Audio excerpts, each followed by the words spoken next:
Ռեֆորում 2026 աշխատարանի սիրելի մասնակիցներ, մեկնարկում ենք մեր բանախոսությունների վերջին բանախոսությունը և ինչպես և մեր ֆորմատը անցած անգամ մենք իրականացրել ենք, այս անգամ նույնպես նույն տրամաբանությամբ ենք շարժվում, այսինքն մեր բանախոսություններից մեկը մենք տրամադրում ենք քաղաքացիական հասարակության ներկայացուցիչներին, որպեսզի ավելի լայն, ավելի անմիջական քննարկման միջոցով կարողանանք ձեզ հետաքրքրող հարցերը հասցեագրել։ Այսօրվա մեր բանախոսներն են պարոն Արսեն Խառատյանը, Ալիք մեդիա հիմնադիր, և պարոն Դանիել Իոնիսյանը, իրազեկ քաղաքացիների միավորում հասարակական կազմակերպության ծրագրերի համակարգող, և Դանիելը նաև անկախ դիտորդական առաքելության համակարգողն է, չէ՞։ Համակարգողը, այնպես որ, քանի որ մենք ամբողջ մեր զրույցը մի քանի օրերի ընթացքում ունեցել ենք ընտրությունների, քաղաքական ուժերի հետ և 2026 թվականի հունիսի 7-ի ընտրությունները սարերի հետևում չեն, այս թեման իմ կարծիքով շատ կարևոր է։ Ես մեր բանախոսներին մինչև 5 րոպե բացման խոսքի հնարավորություն կտամ, այնուհետև դուք կարող եք գրանցել ձեր հարցերը ու սկսենք հերթով անցնել հարցերի վրայով։ Ես կխնդրեմ բացման համար, պարոն Խառատյան, քանի որ դուք երկար ժամանակ հասարակության հնաբնակներից եք հայաստանյան, գիտեմ, որ դա 5 րոպեի ընթացքում հնարավոր չի, բայց այնուամենայնիվ Հայաստանի ընտրական պատմության մասով մի փոքր ակնարկ անեք, նորանկախ Հայաստանի պատմության, և պարոն Իոնիսյան, արդեն դուք կարող ենք ավելի ֆոկուս անել 2026 թվականի հունիսի 7-ի մասով, ինչ նոր չելենջներ, ինչ նոր բաներ ունի այս ընտրությունը, նորամուծություններ կան այս ընտրությունների մասով, պարոն Այք, հարթակը ձերն է, կարող ենք մեկնարկել։ Բարև ձեզ, շնորհակալություն, ողջունում եմ Restart-ի այս հրաշալի նախաձեռնությունը և շատ ուրախ եմ, որ հնարավորություն ունեմ նաև ձեր այս հավաքին մասնակիցը դառնալ, հուսով եմ առաջիկա 2 ժամերի ընթացքում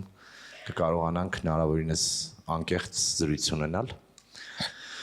Բոլորի շնորհավորում եմ մայիսի 9-ի կապակցությամբ։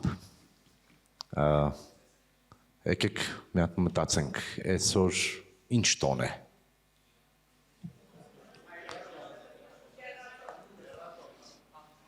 Ինձ թվում է քառատոն է, որտեղ այսօր նաև Եվրոպայի օրն է։ Շատերը չեն նշում սա, հուսամ Հայաստանը նաև սա է ներառելու իր պաշտոնական տոնացույցում։ Կրկին շնորհակալություն, որ այս հնարավորությունը կա, ես մի քանի բառով փորձեմ խոսել այն մասին, թե ինչ ենք մենք ունեցել ընտրական պատմության տեսանկյունից Հայաստանի։ Ես 15 տարեկան էի, 14, 96 թիվն էր, 1996 թիվն էր, Հայաստանում անցկացվում էր մեր անկախ պատմության մեջ ամենախոշոր միջոցառումը շախմատի աշխարհի օլիմպիադան։ Ես այնտեղ կամավորություն էի անում, թարգմանում էի, և ինձ համար պատիվ էր, պատկերացնում եք, գրոսմաստերներ էի տեսնում, մոտենում, նկարվում էի, այն վաղ հեռախոսներ չկային, որ սելֆի անենք, մի քանի լուսանկար դեռ պահպանվել է, սեպտեմբերի 25-ն էր, և սա հետընտրական գործընթաց էր Հայաստանում, երբ ընտրությունները ընդդիմության կարծիքով կեղծվել էին, նախագահական ընտրությունները և բողոքի լայն հանրահավաքներ էին արվում Երևանում, և հենց այդ օրը ես հիշում եմ մարզահամերգային համալիրից մի քանի ընկերներով գնացինք միտինգի։ Այդ օրը մտանք պառլամենտ, ժողովուրդ։ Այդ օրը բռնություն կիրառվեց, այդ օրը ազգային ժողովի փոխնախագահ ծեծի ենթարկվեց, որոշ պատգամավորներ իշխանական, և հիշում եմ այսօրվա պես, հետո գիշեր էր, իջանք օպերայի հրապարակ, Ազատության հրապարակ, և Պարուր Հայրիկյանը, որ այդ ժամանակ նաև ընդդիմության հետ էր,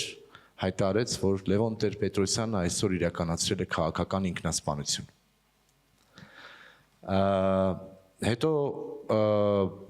արտակարգ դրություն մտցվեց երկրում եւ չնայած հատուկ գործողություն արվեց, որպեսզի հանրահավաքը ծրվի, բայց ուղիղ մարդկանց վրա չկրակեցին, օդ կրակեցին։ Այստեղ իմ շատ լավ ընկերներ են նաև, որոնք վստահաբար քաղաքական տարբեր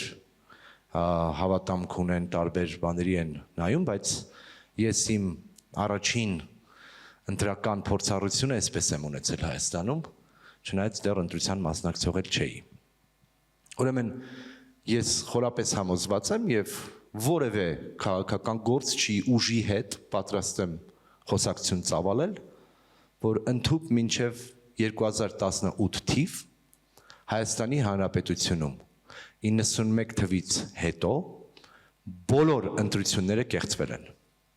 առանց բացառության։ Հիմա իմ որոշ քաղաքական ընդդիմախոսներ կարող են փաստարկներ բերել, ասել գիրեք ԵԱՀԿ Մինսկի ԵԱՀԿ Ժմիկ առաքելությունը այլ կարծիքի է եղել, կամ ընդդիմությունը չի գնացել սահմանադրական դատարան եւ ոչ բոլոր դեպքերում, ուզում եմ ասել կարող են փաստարկներ բերել, բա եթե այդպես է, ինչի թղթի վրա չեք գնացել եւ վիճարկել դա։ Մենք շատ լավ հիշում ենք այս ամենը, մեր ժողովուրդը հիշողության պակաս չունի եւ չնայած ես այնպես չի, որ ես բոլոր սերունդների հետ եմ, ես էլ շատ տարեց չեմ, բայց շատ լավ անձամբ եմ հիշում եւ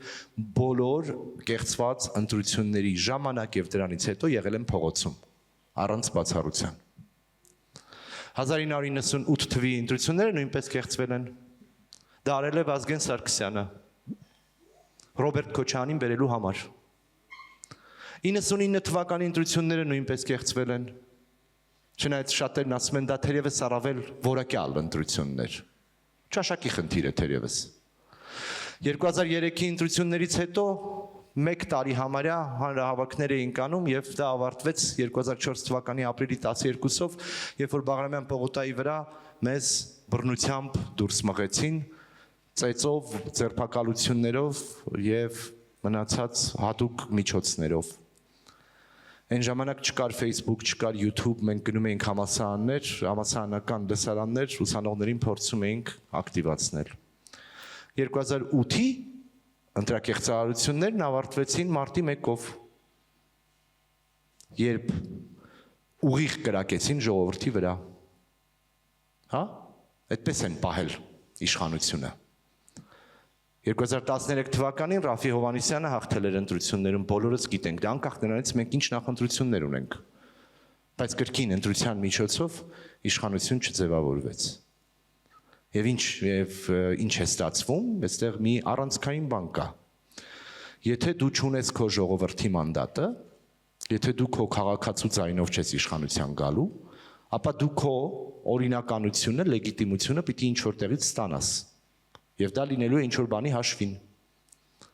Եվ եթե դու ներսից չես ստանում այս մանդատը, ապա դա ստանում ես դրսից։ Մի դեպքում քեզ Կրեմլն է պահում, մյուս դեպքում Վաշինգտոնը, երրորդում կարող է Բրյուսելը լինել, պատրանքներով չապրենք։ Հայտնի արտահայտություն կա, անգլերենով ասում է He's a son of a bitch, but he's our son of a bitch։ Մի դեպքում ես երկակի ստանդարտներ։ Մի դեպքում քեզ ձեռնտու է, դու անում ես ավելի մեղմ հայտարարություն, մյուս դեպքում քեզ ձեռնտու չի, այդ ռեժիմի ղեկավարը դառնում է աչքի փուշ եւ իզոլացված։ Ես այստեղ չեմ եկել այսպես շաքարով պատելու մեր գործող քաղաքական մեծամասնությանը, կամ այսպես ասած բառեր չեմ ընտրելու, երբ խոսելու ենք նաեւ այսօրվա մասին, բայց 2018 թվին մենք ունեցել ենք ազատ, արդար եւ բաց թափանցիկ ընտրություններ, սա փաստ է։ Դրան հետևած ընտրությունները գոնե ընտրական գործընթացի տեսանկյունից նույնպես կասկածի տակ չեն դրվել։ Ընդ որում չեն դրվել եւ ֆորմալ ընդդիմության կողմից Այսինքն ոչ մեկ չի վիճարկել ընտրությունների արդյունքները։ Ասենք օրինակ 21 թվականի ընտրություններից հետո որևէ քաղաքական ուժ չի գնացել Սահմանադրական դատարանում վիճարկելու ընտրությունների արդյունքները։ Եվ նաև կարծում եմ, որ հանրային տիրույթում դժվար է համոզել մարդկանց, որ ընտրությունները կեղծված են եղել։ Ուրեմն մենք ունենք գոնե առժամանակ բավականին մաքուր ընտրական գործընթացներ եւ կարելի է ասել, որ ընտրական ժողովրդավարությունը մեծ հաշվով գոնե մինչ այս պահը Հայաստանում վերջին 8 տարիների ընթացքում չի խախտվել։ Բայց տեղի ունեցել այլ բան, հատկապես տեղական ինքնակառավարման մարմինների մակարդակում, երբ ընտրությունները չեն կեղծվել, այո, ընդդիմությունը մի քանի կոալիցիայով ուզել է կամ ունեցել է տեխնացու, եւ հետո այդ տեխնացուին կամ ձերբակալել են, կամ մղել են դուրս։ Ուրեմն բուն ընտրական գործընթացը չի կեղծվում, բայց եթե արդյունքները իշխանությունների քիմքին հաճո չեն, ձևեր են գտնվում, մեթոդներ, որպեսզի այդ մարդը չմնա այդտեղ։ Ես այստեղ կանգ կառնեմ, հուսով եմ, որ հարցերի միջոցով նաև կկարողանանք ավելի ակտիվ քննարկում ծավալել։ Շնորհակալություն։ Ես Արսենը հիշացրեց իրադարձություններ, որոնք վաղուց մոռացել էինք, գիտեք հիմա 2026 թվականին ես ինքս չեմ հավատում, որ ինձ ընդհանրապես 10 տարի առաջ 15 թվականի դեկտեմբերին Ամերիկայի դեսպանի ներկայությամբ ոստիկանն ու ընտրական հանձնաժողովի նախագահը Ազատություն ռադիոկայանի ուղիղ եթերում տեղամասից դուրս շպրտեցին, որպեսզի լցոնում անեն։ Այս 10 տարում այնքան բան ա փոխվել, որ արդեն չես հավատում, որ տենց բան ա եղել էլի այս երկրում։ Բայց գալով այս ընտրություններին եւ այս ընտրությունների կոնտեքստին գիտեք այս ընտրությունները առանձնանում են մի շարք եթե վերցնենք 21 թվականի ընտրությունները 18 թվականի ընտրությունները որտեղ դրան նախորդող ընտրությունները շատ են տարբերվում դրան նախորդող ընտրություններ չէին դրան նախորդող ընտրությունները ոնց որ բոլորը գիտեին ինչով ապրծնելու բոլորը այդ ընտրություններ դժվար էր դրանք ընտրություն անվանել էլի ընդ որում բոլոր ընտրությունները գյուղապետի ընտրությունից միջև ամենամեծ ընտրություններ եւ հանրակրվեներ բայց այս վերջին տարիների ընտրությունների կոնտեքստում ինձ թվում է ամենահետաքրքիր այս ընտրությունների ամենաառանձնացնողը էտենա որ Ռուսաստանը հասկացել է որ ընտրությունները շատ լավ հարմար միջոց է փորձելով Հայաստանին ինչ որ կուրս թելադրել որտեղ միջև այդ Ռուսաստանը մեծ հաշվով համարում էր հիշում եք Լուկաշենկոն որ ասել էր Արմենիա դա կուդա անադենից է էլի միջև այդ մեծ հաշվով Ռուսաստանը համարում էր որ Հայաստանը փախնելու տեղ չունի ինչ տարբերությունով է Հայաստանի գուբերնատորը իրանց ընկալմամբ տարբերություն չկա ով ալնելու Հայաստանի գուբերնատորում ուզում են թող գուբերնատոր ընտրեն ով ուզում է թող գուբերնատոր դառնա ընտրվելով դառնա չընտրվելով մեծ հաշվով տենց շատ տարբերություն չկա Ռուսաստանի համար Բայց վերջին տարիներին Ռուսաստանը էապես թուլացավ հայտնի իրադարձությունների ֆոնին եւ դա Հայաստանի համար հնարավորություն բացեց որ Հայաստանը տենց սկսի մի քիչ ուրիշ տեղերել նայել բացի Ռուսաստանից հա երբեմն անել բաներ այսպես ասենք երբեմն անել բաներ որոնք Ռուսաստանի սրտով չեն հա վերջին տենց մի քանի տարում նման բաներ դրսևորվում են եւ Ռուսաստանը հասկացավ որ ընտրությունների միջոցով պետքա նույնիսկ եթե իր համար ցանկալի իշխանություն չկարողանա ձևավորել Երևանում մաքսիմալ ապալեգիտիմացնի ընտրությունների արդյունքներով ընտրվողին որպեսզի հետո այդ ընտրվող իշխանությանը կարողանա պարտադրի ճիշտ այն մեխանիզմով որ Արսենը ասեց Հա, եթե իշխանությունը ժողովրդի ընտրած իշխանությունը չի, ապա իրան շատ հեշտ է պարտադրել։ Մոսկվայից պարտադրել, Բրյուսելից պարտադրել, Վաշինգտոնից պարտադրել, Թեհրան, ով բան ու գործ չունի, ինչ որ բան պարտադրելու է։ Նենց ոնց որ մեծ հաշվով դա տեղի էր ունենում տասնամյակներ շարունակ նախկինում, հա։ Եվ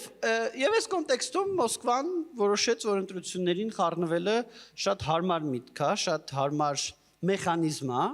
առավելևս դա մեխանիզմ է, որը Ռուսաստան տարբեր երկրներում փորձարկել է եւ որոշ երկրներում հաջողություններ ա ունեցել այդ առումով,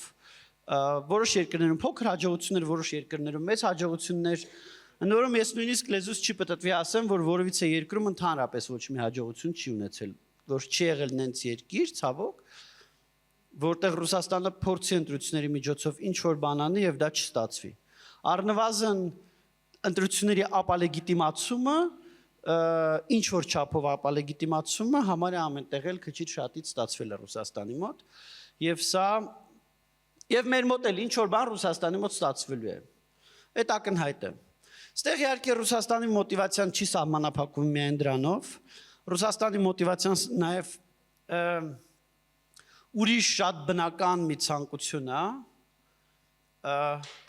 Գիտեք, երևի կարիք չկա, չէ, բացատրեմ, որ բռնապետությունները ուզում են շրջապատված լինեն բռնապետություններով։ Այդ բոլորիդ պարզ է, չէ։ Ոչինչ բռնապետություն չի ուզում իր քթիտակ ժողովրդավարական երկիր լինի։ Անորում նաև հակառակը ժողովրդավարական երկրներն էլ չեն ուզում իրանց քթիտակ բռնապետական երկրներ լինեն։ Այդ շատ բնական ցանկություն է։ Պատկերացրեք մի ոստիկանի, ով որ ապրում է մի շենքում, որտեղ մնացած բոլորը հանցագործ են։ Հա, իր երեխաները այդ շենքում ամեն օր լիֆտ են նստում հանցագործների հետ։ Ինքը դա հեչ ցանկալի չի, չէ, իր համար։ Կամ հակառակը ինչ որ մի հանցագործ ապրում է մի շենքում, որտեղ մնացած բոլորը բարեխիղճ ոստիկան են։ Չի ուզենա, չէ։ Նույնն էլ սա է, մեծ հաշվով ստեղ էլ մոտիվացիաները բավական պարզ են։ Եվրոմիությունը ուզում է, որպեսզի շրջապատված լինի ժողովրդավարական երկրներով, Ռուսաստանը ուզում է, որ շրջապատված լինի բռնապետական երկրներով։ Սա շատ բնական ու հասկանալի ցանկություն է, եւ նաեւ սա լրացիչ մոտիվացիա հաղորդում Ռուսաստանին իր գործողությունների մասով, եւ նաեւ լրացիչ մոտիվացիա հաղորդում Եվրոմիությանը, որպեսզի Եվրոմիությունը օգնի Հայաստանին պաշտպանվել Ռուսաստանի հետ միջամտություններից։ Բնականաբար իհարկե Եվրոմիության մոտիվացիայի մեջ մտնում է ոչ միայն այն, որ Հայաստանը քիչ թե շատ գոնե ժողովրդավարություն ունենա, այլ նաև այն, որ Ռուսաստանը չկարողանա Հայաստանում իշխանություն վերցնել, որտեղ դա Եվրոմիության համար եւս խնդիր է։ Եվ այս կոնտեքստում Ռուսաստանը բազմաթիվ գործիքների է դիմում, տարբեր քարոզչական նարատիվներ է տարածում, ունի իր նախընտրելի քաղաքական ուժերը, դրա մասին գիտեք Վլադիմիր Պուտինն էլ է հայտարարել, եթե մենք սրանց 1.5 ամիս առաջ նստած մտածում ենք, թե ոնց ենք ապացուցելու, որ այս կամ այն ուժը ռուսամետ է, Վլադիմիր Պուտինը մեզ ազատեց այդ գլխացավից եւ ինքնուրույն հայտարարեց դրա մասին։ Եվ այդ ռուսամետ ուժերը գործում են բավականին տարբեր ձևով, բավական, գիտեք, ձեռքի մատները իրանք գործում են համ իրարից անկախ, համ մի նպատակի համար, չէ։ Եթե ես հիմա այս ձեռքով այս շիշը փորձեմ բացել մի ձեռքով, իմ տարբեր մատներ լրիվ չի ստացվում, բայց տարբեր մատներ տարբեր գործողություններ են, չէ, անելու։ Բայց ընդհանուր մի նպատակի համար են գործում եւ նույնը նաեւ ռուսամետ քաղաքական ուժերն են, իրանցից ինչ-որ տարբեր բաներ են անում, երբեմն իրար հետ են կոնֆլիկտների մեջ մտնում, քննադատության մեջ մտնում, բայց մեծ հաշվով մի նարատիվ են սպասարկում։ Այս կոնտեքստում Ռուսաստանը նաեւ փորձում է Հայաստանում հայ բիզնեսմեններին Ռուսաստանում ճնշի եւ իրենց ուղարկի, իրենց տիպի, որ իրենց աշխատողը քաղաքացիներն ուղարկեն Հայաստան եւ քվեարկեն իրենց ցանկալի ուժերին, ինտենսիվ ապատեղեկություններ է տարածում, տարբեր քարոզչական նարատիվներ է տարածում, կեղծ դրոշով օպերացիաներ է անում, կեղծ դրոշով օպերացիան, գիտեք, չէ, ինչն է, թե ով գիտի ինչ նշանակում կեղծ դրոշով օպերացիա։ Հա, կեղծ դրոշով օպերացիան այդ երբ որ ինչ որ գործողություն ես անում, բայց հանդես ես գալիս ոչ քո դրոշով, այլ ուրիշ դրոշով, հա։ Օրինակի համար, չգիտեմ, երկու երկրներ իրար հետ վատ հարաբերությունների մեջ են, երրորդ երկիր, այս երկու երկրներից մեկի դրոշը դնում է իր նավի վրա, գնում է, կրակում է այն մյուս երկրի դրոշի վրա, ու թողնում է, այն մյուս երկիրը մտածում է, այս երկիրն է իր վրա հարձակվել, կրակում է, սա է, կեղծ դրոշով օպերացիաների շատ վառ օրինակ է, երբ որ Ռուսաստանը փորձում է թուրքական տարբեր աղբյուրներով, որոնք ռուսական աղբյուրներ են, Ստամբուլում են նստած, բայց իրանք ռուսական աղբյուրներ են, իրանք Ռուսաստանն է ֆինանսավորում, բայց այդ տպավորություն է ստեղծում, որ դա թուրքերն են անում եւ ոչ թե ռուսները։ Տարբեր ապատեղեկություններ տարածի, հա, եւ դա կեղծ զրոշով օպերացիաներ են։ Տարբեր օպերացիաներ են անում, օրինակ, որպեսզի տպավորություն ստեղծեն, որ այ իրոք հեսա 300,000 ադրբեջանցի են գալու, հա։ Օրինակ, այդ նպատակի համար էթնիկ ադրբեջանցի, բայց Ռուսաստանի քաղաքացի երկու հոգու ուղարկում են Շիրակի մարզ, Շիրակի մարզում էս մարդիկ գնում են, մի հատ ոստիկանի են գտնում, տեսել եք այդ կադրերը երևի շատերը։ Մի հատ ոստիկանի են գտնում, այս ոստիկանին հարցնում են, ասում են, «Էս ինչ հասցեն որտեղ է»։ Դե ոստիկանն էլ մեծ հաշվով տեսնում է արտասահմանցիային, ինչ որ հասցե է հարցնում, փորձում է ցույց տա, թե այդ հասցեն որտեղ է գլուխ անի։ Կողքից նկարում են եւ կողքից նկարածով տենց տպավորություն է ստեղծում, որ արդեն հայ ոստիկանը օգնում է ադրբեջանցիներին տնավորվել Շիրակի մարզում։ Դա հրապարակում են եւ դա պայթեցնում է Հայաստանի ուղղակի ամբողջ հասարակությանը։ Այդ ադրբեջանցի, էթնիկ ադրբեջանցի, որոնք Ռուսաստանի քաղաքացի են, վերադառնում են իրենց համար Ռուսաստան։ Եվ այլն եւ այլն, sense գործողությունները բազմաթիվ են, բազմաշերտ են, հաճախ տարբեր գործողություններ են անում, օրինակ վախի մթնոլորտ ստեղծելու, ապահովության բացակայության մթնոլորտ ստեղծելու։ Կհիշեք, տարիներ առաջ ռումբերի կեղծահազանգեր էին լինում, զանգվածային ահազանգեր, ռումբերի կեղծ։ Չի բացառում, որ նման բան լինի ընտրություններին ընդառաջ, հիբրիդային հարձակումների կոնտեքստում շատ կարևոր է նաև կիբերհարձակումներ կարող են լինել տարբեր ընտրական համակարգերի դեմ, տարբեր ենթակառուցվածքների դեմ։ Եվ ասում եմ, ստեղ պլան մաքսիմումը իհարկե Երևանում ունենալ լոյալ իշխանություն, պլան մինիմումը դա հստակ գործողություններով ապալեգիտիմացնել ընտրությունները։ Հանրության մոտ տպավորություն ստեղծվի, որ ընտրությունները կեղծված են։ Ես կխնդրեմ խոսափողը փոխանցել Թիզյան Նարե։ Ողջույն Պարենայք, Նարե Թիզյան, Ճամբարակի ավագ դպրոց։ Ձեր կարծիքով որն է, որտեղ այն նուրբ սահմանը, երբ քաղաքացիական հասարակությունը բարեփոխումների օրակարգում կառուցողական գործընկեր լինելուց կարող է վերածվել իշխանության քաղաքական գծի պաշտպանի, ձեր դիտարկման որն է այսօր ձեր դիտարկման որքանով է Հայաստանի ՀԿ սեկտորին այսօր հաջողվում պահպանել զսպումների եւ հակակշիռների գործառույթությունը։ Շնորհակալություն։ Ես գիտեք, այդ գիծը շատ դժվար է բնորոշել, բայց ես փորձեմ կոնկրետ օրինակով ասել, էլի, եթե թույլ կտաք, մեր օրինակով ես ասեմ։ Մենք կազմակերպություն ենք, որ այո իշխանությունների հետ աշխատում է տարբեր բարեփոխումների վրա։ Նոր թվարկեմ արդեն ժամանակս կպրծնի, թե ինչքան բանի վրա ենք իշխանությունների հետ աշխատում։ Բայց մենք միաժամանակ ենք կազմակերպություն ենք, որ ամենաշատն ենք բացահայտել ընտրությունների կոնտեքստում եւ ոչ միայն ընտրությունների կոնտեքստում իշխանությունների կատարած տարբեր հանցագործություններ եւ հանցագործությունների մասով դատական process-ներ ենք սկսել։ Այստեղ շատ կարեւոր է, դու կարող ես իշխանության հետ համաձայնվել ինչ որ բանում, կարող ես չհամաձայնվել, սա շատ նորմալ է, ընդ որում համաձայնվելն էլ է նորմալ։ Կան բաներ, որոնց համար մենք Նիկոլ Փաշինյանին քննադատում էինք, երբ որ ինքը անում էր մի ձև, տարիների ընթացքում ինքը փոխեց իր մոտեցումը եւ հիմա անում է նենց ոնց որ մենք պահանջում էինք այն ժամանակ, եւ բնականաբար հիմա իրան դրա համար չենք քննադատում, որովհետեւ ինքը փոխել է իր մոտեցումը, մենք չենք փոխել մեր մոտեցումը։ Նենց որ իշխանությունների հետ համաձայնվելն էլ է օքեյ, չհամաձայնվելն էլ է բնականաբար օքեյ, բայց օքեյ չի իշխանությունների սխալների վրա աչք փակելը։ Եթե դու սկսում ես իշխանությունների սխալների վրա աչք փակել, այդ դա այդ գծի հատումն է, այդ ուրեմն այդ կարմիր գիծը դու հատեցիր։ Եթե դու իշխանությունների սխալների վրա աչք չես փակում, ապա ինձ թվում է, որ այդ գիծը չես հատել։ Մնացածը իշխանության դաշտում է։ Եթե դու այսօր իշխանության ներկայացի մասով հանցագործության մասին հաղորդում ես ներկայացրել եւ հայտարարում ես իլուր աշխարհի, որ դու համարում ես, որ ինքը հանցագործ է եւ պետքա դատվի, բայց վաղը ինքը քո հետ պատրաստ է խոսել, մեծ հաշվով դու ինչի պետք է պատրաստ չլինես իր հետ խոսել։ Արագ արձագանքեմ, որ մյուս հարցերի համար եւս ժամանակ մնա։ Շատ լավ հարցեր իդեպ։ Գիտեք դա ոնց է անվանվում անգլերենով, չէ՞։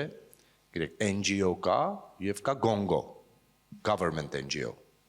Հա, գոնգոացում, այս հայերենում այդ բանը օգտագործում ենք։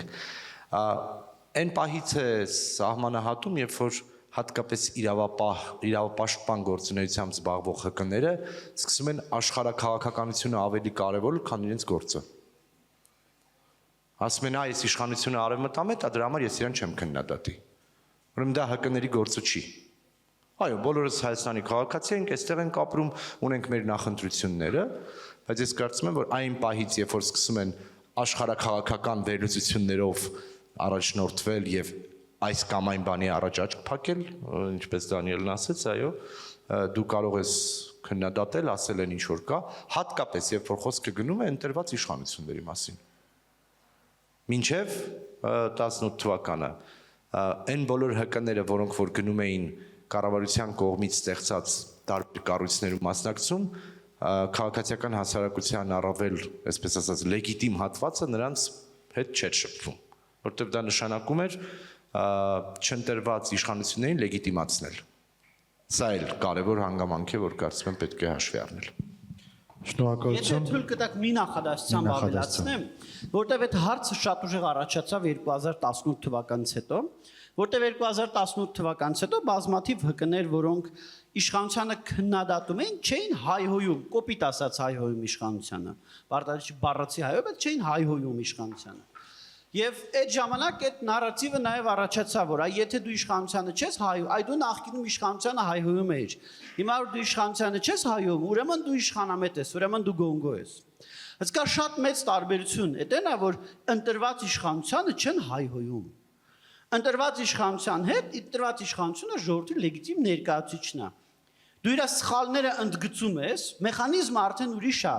Դու իր ոչ թե ինքը եկել իշխանությունը գողացել է ժողովրդից, այլ դու իր սխալները ընդգծում ես եւ ժողովրդին ասում ես հարգելի քաղաքացիներ, այ ձեր ընտրած իշխանությունը այս սխալներն ա արել։ Դիտարկեք սա կամ հաշվի առեք սա, հաջորդ անգամ այս իշխանությանը ընտրելուց կամ չընտրելուց։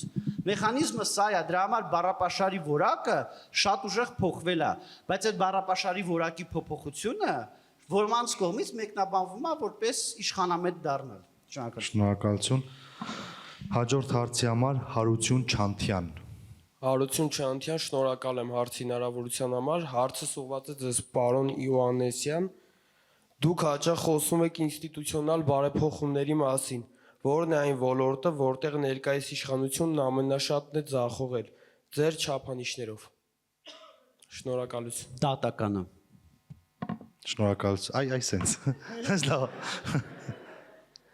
Միքայել Արսենյան, հաջորդ հարցի համար։ Իմ հարցը ուղղում եմ պարոն Խարատյանին։ Պարոն Խարատյան, ոնց գիտեք, Թավշյա հեղափոխությունից հետո հայ լրատվական գործիքները դեմոկրատիզացվել են, ազատականացվել են մասնակի ղեկավարությունից եւ ես այս հարցն ձեզ ուղղել Ոնց է կարծում այս հունիսին ընտրություններին բավական գործ է արվել, որպեսզի լրատվողական միջոցներով վլիած չանեն ընտրությունների շարժին։ Նկատի ունեք իշխանությունները։ Ոչ միայն իշխանությունները, տարբեր կողմերից, օլիգարխներից, քաղաքական գործիչներից, տարբեր օգտագործեն լրատվողական միջոցներ, որպեսզի մանիպուլացնեն հանրային կարծիքը դեպի իրենց կողմ կամ ամեն դեպքում ուրիշ քաղաքական կողմերի դեմ։ Շնորհակալություն հարցի համար։ Ես կփորձեմ կարճ ասել, արդեն իսկ անում են եւ անելու են։ Մանիպուլյացիան քաղաքականության մաս է, քանի դեռ դա օրինական է։ Հենց որ կհատեն օրինականության սահմանը, այդտեղ խնդիր կլինի։ Իսկ քաղաքականությունը հանրային կարծիքի մանիպուլյացիայի սկզբան է։ Այնպես որ չակնկալեք, թե պոպուլիզմը քաղաքականության մաս է, ուզենք թե չուզենք, հա։ Քաղաքական գործիչները պիտի խոստումներ տան, կուսակցությունները պիտի բաներ պատմեն, տարբեր կողմնորոշումներ ունեցող մամուլի միջոցները պիտի գովաբանեն սրան կամ նրան։ Ես եւ ձեզ եւ մեր հանրությանն ընդհանրապես կոչ կանեմ հնարավորինս շատ հետևել լավ որակյալ լրատվությանը։ Գուցե այդքան շատ չի մեր երկրում դրա հնարավորությունը, բայց կան որակյալ լրատվամիջոցներ եւ կարծում եմ, որ նաեւ շատ կարեւոր է ընկալել, երբ որ դու հետևում ես այս կամ այն լրատվամիջոցին, իմանաս թե ում է դա պատկանում։ Դրա համար մամուլի մասին, այսինքն մեր մոտ շատ կարևորվել է եւ այս տարվանից արդեն կարող եք տեսնել, թե իրական շահառուն ով է։ Անցյալ տարվանից ֆորմալ ունենք, այսինքն մամուլի միջոցի, գուցե չեք կարողանա գտնել փաստերի ստուգման հարթակներ կան, որոնք դրա հետ աշխատում են եւ այլն, բայց շատ կարևոր է իմանալ ինչ աղբյուրից եք լսում դա, ով է դրա իրական հետևում կանգնած։ Այսօրվա համացանցի աշխարհում դա շատ բարդ բան է, որովհետև սնկի պես աճում են ինչ-որ ալիքներ եւ հնարավոր չէ բոլորին վերահսկել, բայց պետք է պատրաստ լինել դրան, աղբի պակաս չի լինելու, մանիպուլյացիաների պակաս չի լինելու, պետք է փորձել ֆիլտրել այս ամենը մեր մեջ, հնարավորինս քիչ, որովհետև ինֆորմացիայի հոսքը շատ է, հնարավորինս վերլուծել եւ այդտեղից դուրս բերել են ինչը որ իրականության հետ ավելի մոտ է։ Հուսով եմ պատասխանեցի հարցին։ Շնորհակալություն, հաջորդ հարցի համար Սաթենիկ Հովանիսյան։ Սաթենիկ Հովանեսյան, Երևան պետական համալսարանից։ Հայաստանի Հանրապետությունը եւ Ադրբեջանը հաստատել են խաղաղություն դե յուրե, սակայն Ադրբեջանը շարունակում է ավիրել Լեռնային Ղարաբաղի Հանրապետությունում պատմամշակութային կոթողները, ինչպես նաեւ Հայաստանի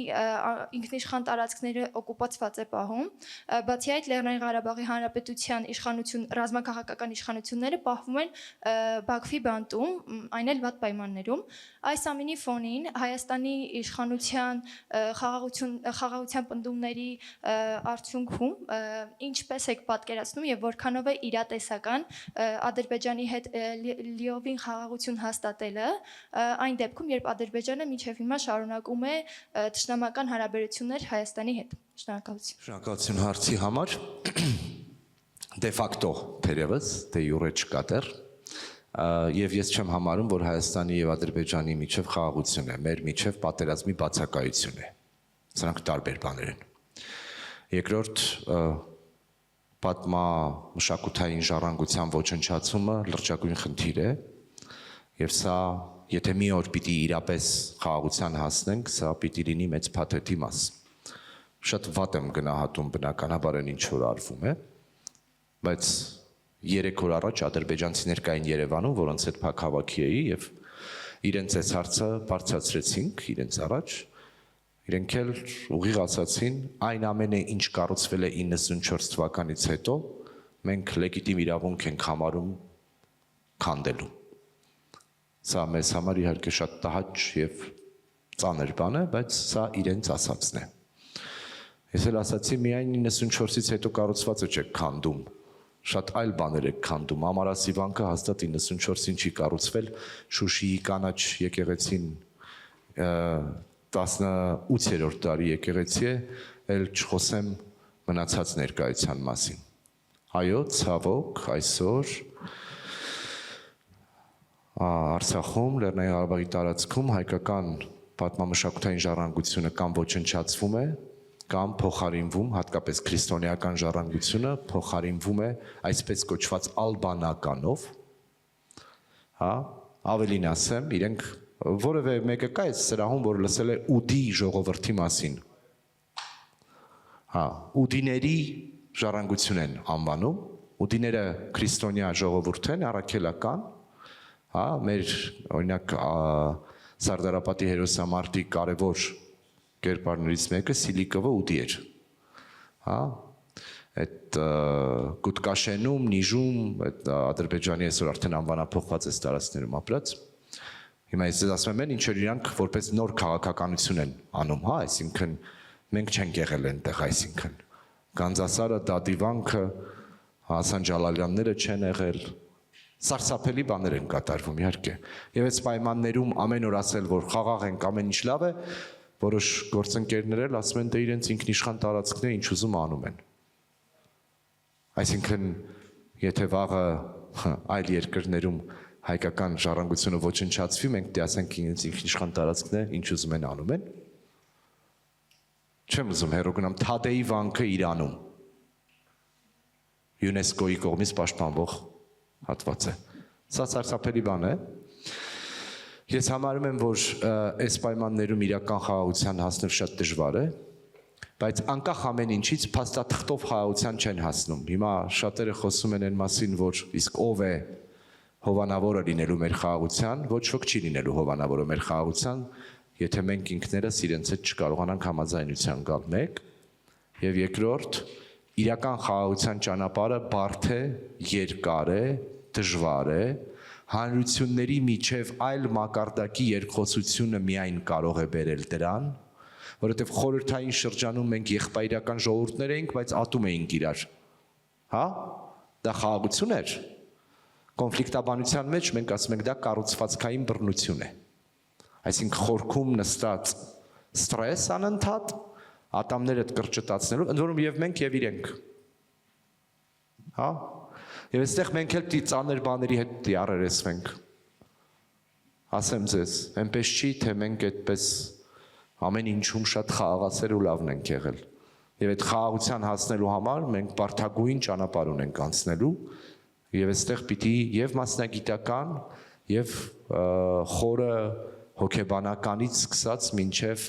քաղաքական կամքի հասնող լուծումներ լինեն։ Շնորհակալություն։ Ես գիտեք, ինձ թվում է մենք կարևոր է որ տարանջատենք խաղաղությունը եւ եղբայրությունը։ Այո, մենք Ադրբեջանի հետ հիմա ունենք խաղաղություն, որովհետեւ ամեն դեպքում մի քիչ տերմինաբանական առումով Արսենը չհամաձայն, որովհետեւ խաղաղության բացակայությունը ես տեսել եմ ոնց են ադրբեջանական զորքերը Հադրութը գրավում։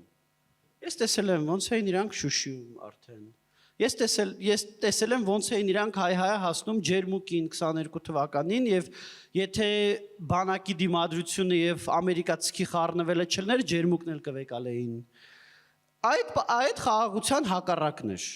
Խաղաղության հակառակը ես իմ աչքերով տեսել եմ եւ հիմա բնականաբար դա չունենք եւ ունենք եւ մարդ չի սպանվում եւ բնականաբար ունենք խաղաղություն, բայց իհարկե եղբայրություն չունենք։ Իհարկե այդ պետքա ոնց ասեմ, տարիներ, տասնամյակներ անցնեն, որպեսզի մենք նորմալ հարաբերություններ ունենանք։ Իրար չսպանելը դեռ չի նշանակում, որ մենք ունենք նորմալ հարաբերություններ։ Իհարկե վատ հարաբերություններ ունենք, բայց ամեն դեպքում են, որ մենք իրար սպանելուց անցել ենք իրար չսպանելու ստադիայի, այդ պրոգրես է, իհարկե։ Այդ պրոգրեսը ուղղակի կարևոր է այդ պրոգրեսը այդ ուղղությամբ շարունակել տանել, որտեվ սպանելով մի տեսակ ոնց որ լավ տեղ չենք հասնում։ Շնորհակալություն, հաջորդ հարցի համար Լևոն Արսենյան։ Շնորհակալություն, ես Լևոն Արսենյանն եմ, Երևանի Պետական համալսարանի ուսանող։ Հարցից կարող եք պատասխանել ով կամենա կամ երկուսով կարող եք պատասխանել։ Ձեր խոսքի սկզբում պարոն Իոնիսյան Ռուսաստանի հետ կապված որոշակի դիտարկումներ արեցիք, չերկելով Ռուսաստանի հետ հարաբերությունների խնդրառույց լինելը ներկայումս եւ չմոռանալով դրա տարբեր հանգամանքների մեջ, որպես քաղաքասարակության ներկայացուցիչ հարցս հետեւյալն է։ Դուք մտածում եք արդյոք եթե Ռուսաստանի հետ հարաբերությունները խզվեն ու մի պահից անդառնալիության կետին հասնեն, դրա հետևանքների մասին Հայաստանի Հանրապետության համար եւ արդյոք դուք որպես քաղաքասարակության ներկայացուցիչ պատասխանատվություն կրեք հետագա հետևանքների համար, թե ինչպես մեր պատմության տարբեր ընթացքում է եղել, ժողովրդին կուղորթեք ու հետո, դա, այսպես ավարտեմ խոսքս։ Շնորհակալություն։ Ինձ թվում է այս պահին ես, քանի որ անցյալի մասին նաև խոսացիք, ես Դանիել Յոհաննիսյանս մեղավոր եմ նրա համար, որ մինչև 20 թիվը կանգնում եւ ամեն քայլափոխին ասում էի, թե ինչի մենք պետք է աղդամը չտանք ադրբեջանցիքին։ Եվ դրա հետևանքները, որ մենք կրեցինք բոլորով ազգովի, այդ հետևանքների համար նաև ես որպես հանրային գործիչ պատասխանատու եմ։ Եվ նույնը ցանկացած իրավիճակում։ Իհարկե մենք պատասխանատու ենք մեր ասած խոսքի համար։ Ոնց կարող ես պատասխանատու չլինել քո ասած խոսքի համար։ Ինչ վերաբերվում է հետևանքներին Ռուսաստանի հետ հարաբերությունները խզելու, ես չեմ կարծում ենք Ռուսաստանի հետ պետքա պատերազմենք։ Եվ ես չեմ կարծում ինչ որ մեկը մտադիր է, որ մենք Ռուսաստանի հետ պատերազմենք։ Բայց մենք ուզում ենք կառուցենք անկախ երկիր։ Մենք ուզում ենք երկիր, որը անկախ է, թե չենք ուզում։ Չուզելն էլ է տարբերակ, իսկական լուրջ եմ ասում, չուզելն էլ է տարբերակ։ Կարող է որոշենք, որ չենք ուզում։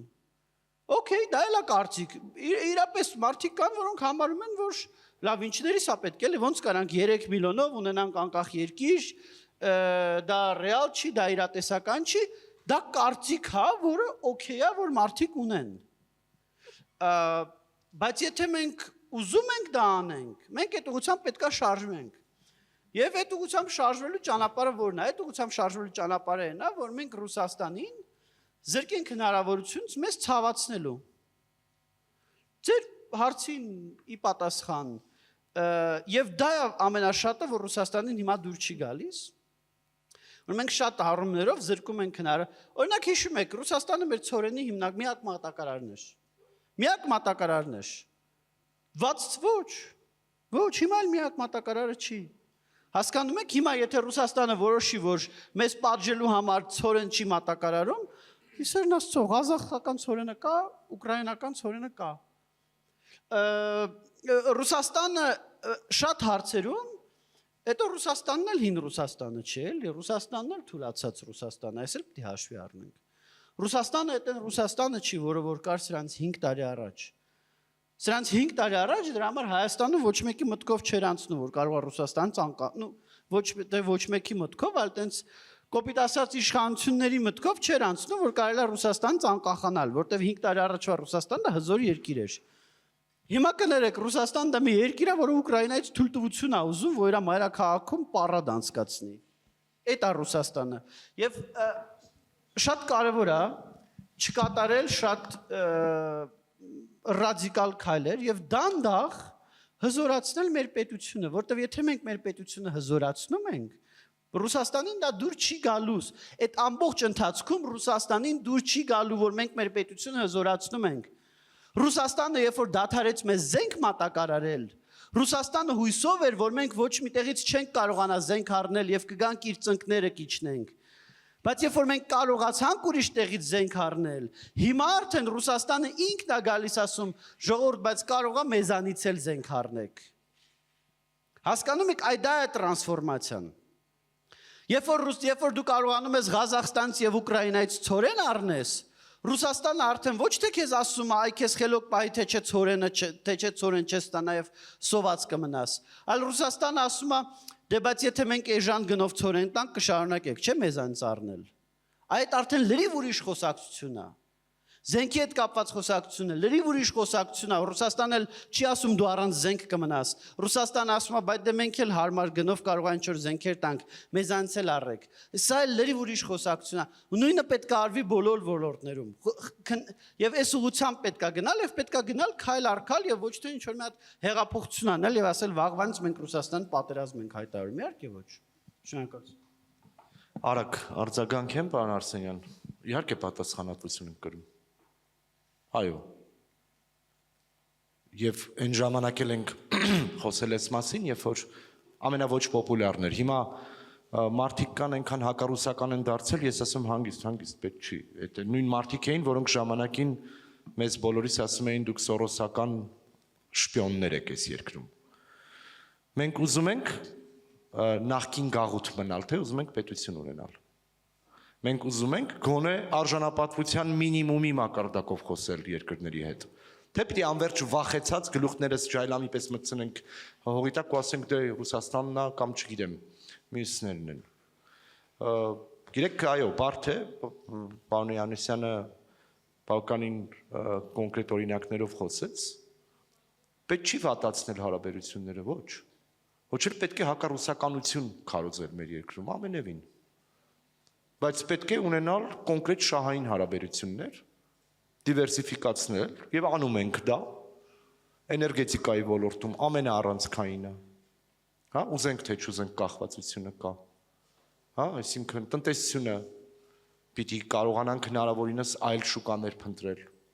Հա, գիտենք, այդ բոլոր կախվածությունները գիտենք բարբերաբար հիշեցնում են մեզ, մենք էլ ասում ենք դե արեք հասկանանք։ Ես այս մասին մի քանի անգամ եմ ասել, ասում եմ, լուչше կաշմարնի կանец, չեմ կաշմար без конца։ Հա? Չգիտեմ, այն որ գալի հասնում է մի դանակը ոսկորի, դու ասում ես, եղբայր դե մի ասա, արա էլի։ Ես այսպես եմ կարծում եւ կարծում եմ, որ դեռ շատ երկար ճանապարհ ունենք այստեղ էլ։ Արագ չի լինելու սա,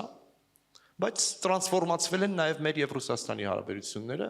եւ ես կարծում եմ, որ այս իմաստով մենք բավականին նոր իրավիճակի հետ ենք առնչվում եւ առերեսվում, հուսով եմ, որ Ռուսաստանն էլ է այդ գիտակցությամբ, որովհետեւ շատ հաճախ գաղութատերերը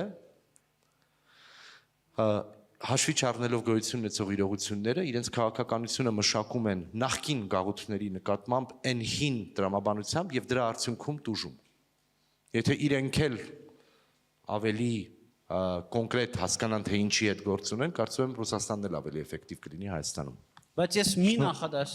մի լավի բարբերությամբ հավելեմ Ռուսաստանի հետ հարաբերությունների այն խնդիրները, որոնք որ հիմա կան, այդ խնդիրները Հայաստանը չի հարուցել։ Հայաստանը չի ստիպել Ռուսաստանին, որ Ռուսաստանը 2010 թվականից սկսած Ադրբեջանի հիմնական զենք մատակարարողը լինի։ 20 թվի դրությամբ 44 օրյա պատերազմի դրությամբ Ադրբեջանի հարձակողական զենքերի 85%-ը Ռուսաստանից էր մատակարարվել։ Այդ ինչա մենք 2020 թվին հակառուսական երկիր էինք, որ տենց բան էին արել։ Այս մոլորակի միակ երկիրն էինք, որոնք որը Սիրիայում Ռուսաստանին աջակցեց, զորախումբ ուղարկեց Սիրիայի աջակցություն Ռուսաստանի։ Մենք 20 թվի դրությամբ այս մոլորակի ամենառուսամետ երկրներից էինք, բայց դա չխանգարեց Ռուսաստանին, որ ոնց ասես մեզ գցի։ Մի հատ գցի 20 թվականին, մի հատ 22 թվականին ադրբեջանցիք, որ հարձակվեցին արդեն Հայաստանի միջազգայինորեն ճանաչված տարածքի վրա, քաղաքական աջակցություն մեզ աջակցելու փոխարեն օրենքով գրված պայմանագրերով մեզ պետք է ռազմական աջակցություն ցույց տար։ Մեզ ռազմական աջակցություն ցույց տալու տեղը Ադրբեջանին քաղաքական աջակցություն ցույց տվեց։ Կներեք, այդքանից հետո շարունակել մնալ Ռուսաստանի օրբիտայում մի քիչ ոնց ասեմ adekvat էլ չի արդեն։ Շնորհակալություն, հաջորդ հարցի համար Ռուզաննա Մկրտչյան։ Շնորհակալություն հարցի հնարավորության համար։ Ես Ռուզաննա Մկրտչյանն եմ, Գալուս Գուլբենկյանի անվան 190 ավագ դպրոցից։ Հարցը ձեզ է ուղղված, պարոն Խարատյան։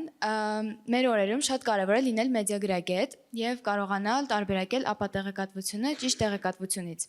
Սակայն մեր օրերում Հայաստանի մեդիա դաշտը շատ բևեռացված է եւ կան լրատվամիջոցներ, որոնք հանդես են գալիս որպես կոնկրետ քաղաքական օրակարգերի կամ բիզնես շահերի սպասարկման գործիքներ։ Այս տեղեկատվական աղմուկի պայմաններում որն է այն մեդիագրագիտության բանաձևը, ըստ որի շարքային քաղաքացին կարող է տարբերակել օբյեկտիվ եւ փաստահեն տեղեկատվությունը մանիպուլյատիվ եւ շահադիտական բովանդակությունից։ Շնորհակալություն։ Շատ կարևոր հարց եք բարձրացնում։ Եվ շատ լավ կարևոր հայազգու դպրոցից եք Գալուս Գուլբենկյանը, կարծում եմ բոլորիս հայտնի մեր խոշորներից է եւ հետո գուցե ֆորումից հետո արդեն ոչ ֆորմալ մի հետաքրքիր 3 հայերի պատմություն կպատմեմ, որտեղ Գուլբենկյանը կարևոր է։ Չկա մի լուծում, չկա մի սպեղանի ամբողջ աշխարհում։ Որովհետև իսկապես մենք գործում ենք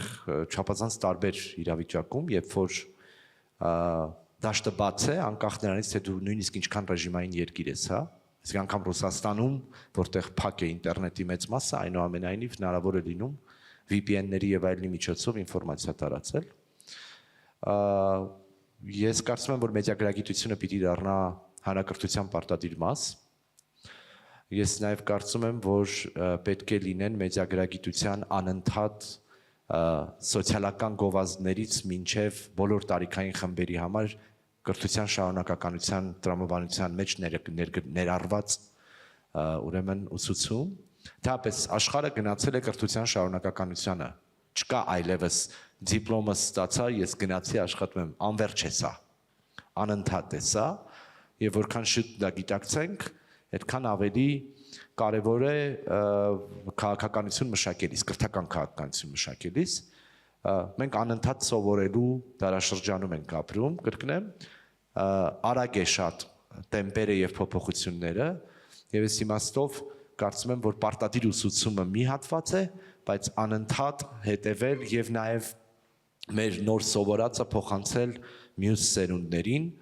ոչ ֆորմալ միջոցներով։ Ուրեմն այստեղ համակարգային եւ բազմաշերտ մոտեցում պիտի լինի, սկսած կրթական քաղաքականությունից, վերջացրած ոչ ֆորմալ մեթոդներով, այստեղ էլ քաղաքասարակությունն իր անելիքը իհարկե ունի,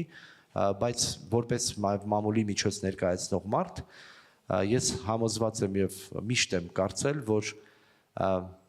այդ քրիստոնեական խոսքը, չէ, մտության մեջ մի հատ մոմ վառելը, ուղղակի որակյալ մեդիա կոնտենտ է պետք ստեղծել։ Այդ ամեն ինչի դեմ պայքարում ոչ թե ռեակցիոնիստական միայն լինել, որ անընդհատ ասես սա ճիշտ չի, այլև հնարավորինս որակյալ մեդիա կոնտենտ ստեղծելով։ Մարիա Մասրի Բաբայան, Հայաստանի ամերիկյան համալսարան, հարցից հետևյալն է, դուք հայցեր եք ներկայացրել տարբեր քաղաքական գործիչների հանդեպ, ովքեր խոստացել են որոշակի նվերներ ընտրություններից առաջ, նույնը նաև Ավինյանը 1.5 տարի առաջ խոստացել էր մի աղջկա տեսախցիկ եւ նա մոտավորապես ընտրություններից 1 ամիս առաջ այդ տեսախցիկը տվել է։ Հիմա ես ցանկանում եմ ձեզ հարց ուղղել եւ հասկանալ ինչ եք պատրաստվում անել այս իրադրության հետ։ Շնորհակալություն։ Հանցագործության մասին հաղորդումը չենք ուղարկել զուտ այն պատճառով, որ երեք ուշ ժամի գնահատական տվեցինք դրան, երկուշաբթի օրն ենք հանցագործության մասին հաղորդում այդ դեպքով ուղարկելու, այդ դեպքով առերևույթ հանցակազմ կա Ավինյանի գործողություններում քրեական օրենսգրքի 221 հոդվածով։ Ավինյանը մեր որպես դիտորդական առաքելության ուշադրության կենտրոնում առաջին անգամ չի։ Մենք 2013 թվականի Երևանի ընտրություններում էինք ֆիքսել, ընդ որում շատ հետաքրքիր ձևով տենց գաղտնի նկարելով բանով ֆիքսել իր կողմից կատարված մեկ այլ արարք, որը մեր գնահատմամբ հանցագործության հատկանիշներ էր պարունակում եւ հետո մենք դատական համակարգերով պայքարում ենք, որ իր դեմ քրեական վարույթ նախաձեռնվի։ Իհարկե, բայց ես պիտի ասեմ, միանգամից ասեմ, Հայաստանի քրեադատավարական համակարգը մեղմ ասած անթերի չի եւ իշխանության ներկայացուցիչների դեմ քրեական վարույթները մեծ ինտուզիազմով չի որ անում են եւ հաճախ ստիպված ես լինում պայքարել, որպեսզի դա անեն։ Օրինակ վաղար շաբաթում մի հատ դեպք եղավ, քաղաքացիական պայմանագիր կուսակցության համար կատարված մի հատ խախտման մասով միջև Վճռաբեկ դատարան դատախազության հետ դատվում էինք, հասել ենք միջև Վճռաբեկ դատարան, դատվում էինք, որ արձանագրվի այդտեղ առերևույթ հանցակազմ կա թե չկա, ի վերջո բոլորովին վերջերս Վճռաբեկ դատարանը եւս մեկ անգամ հաստատեց, որ մենք ճիշտ ենք։ Նենց որ հաճախ, երբ որ խոսքը իշխանության ներկայացուցիչների մասին է, պետքա պայքարես, որպեսզի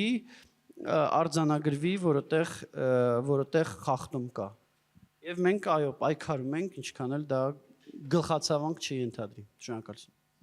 Շնորհակալություն, հաջորդ հարց։ Նաև ներողություն, բայց նաև ընդդիմության մասով էլ ենք պայքարում։ Մեր համար իրականում բացարձակ տարբերություն չկա, էլի ընդդիմության մասով էլ ենք նույն անում, ուղղակի ընդդիմության մասով սովորաբար շատ պայքարելու կարիք չի լինում, ավելի հեշտ են դատաիրավական մարմինները ընդդիմության հետևից գնում։ Հաջորդ հարցի համար Նանե Բայրամյան։ Բարև ձեզ, Նանե Բայրամյան, Շնողի միջնակարգ դպրոցի աշակերտուհի։ Պարոն Խարատյան, հարցս ուղղում եմ ձեզ։ Դուք մի անգամ նշել եք այն միտքը, որ Հայաստանում առաջին անգամ ընտրակաշարքի մեջ, ընտրակաշարք բաժանելու մեջ մեղադրվում է ընդդիմությունը, այլ ոչ իշխանությունը։ Սա արդյոք նշանակում է, որ Հայաստանում արմատապես պետք է փոխվեն ընտրական գործընթացների վերահսկողության մեխանիզմները։ Շնորհնեցի եք փաստորեն, ես էլ եմ մասամբ շնորհնեցի, շատ ուրախ եմ, մի լորեցի էլ կողքսա։ Ես արագ կասեմ, ստումա պարոն Իոնեսյանն էլ էստեղ ասելիք կունենա, այո, այդպես է, Հայաստանում իրավիճակը տարբեր է նախկինից, գուցե ամենաառաջին անգամը չի, որ ընտրակաշարք է բաժանում ընդդիմությունը, բայց փաստացի մենք դեռևս չենք տեսնում իշխանության կողմից այսպիսի վարքագիծ, իսկ նախկինում ուրեմն սովոր ենք եղել դրան։ Ես կարծում եմ, որ ընտրակաշարքը քրեորեն հետապնդելի արարք է, պետք է շատ կոնկրետ ուրեմն հետևներից գնալ եւ վերցնողի եւ տվողի։ Եվ այո, սա միակ ճանապարհն է։ Այստեղ, երբ որ խոսում ենք Հայաստանի ընտրական պատմության մասին, ես մի բան մոռացա ասել,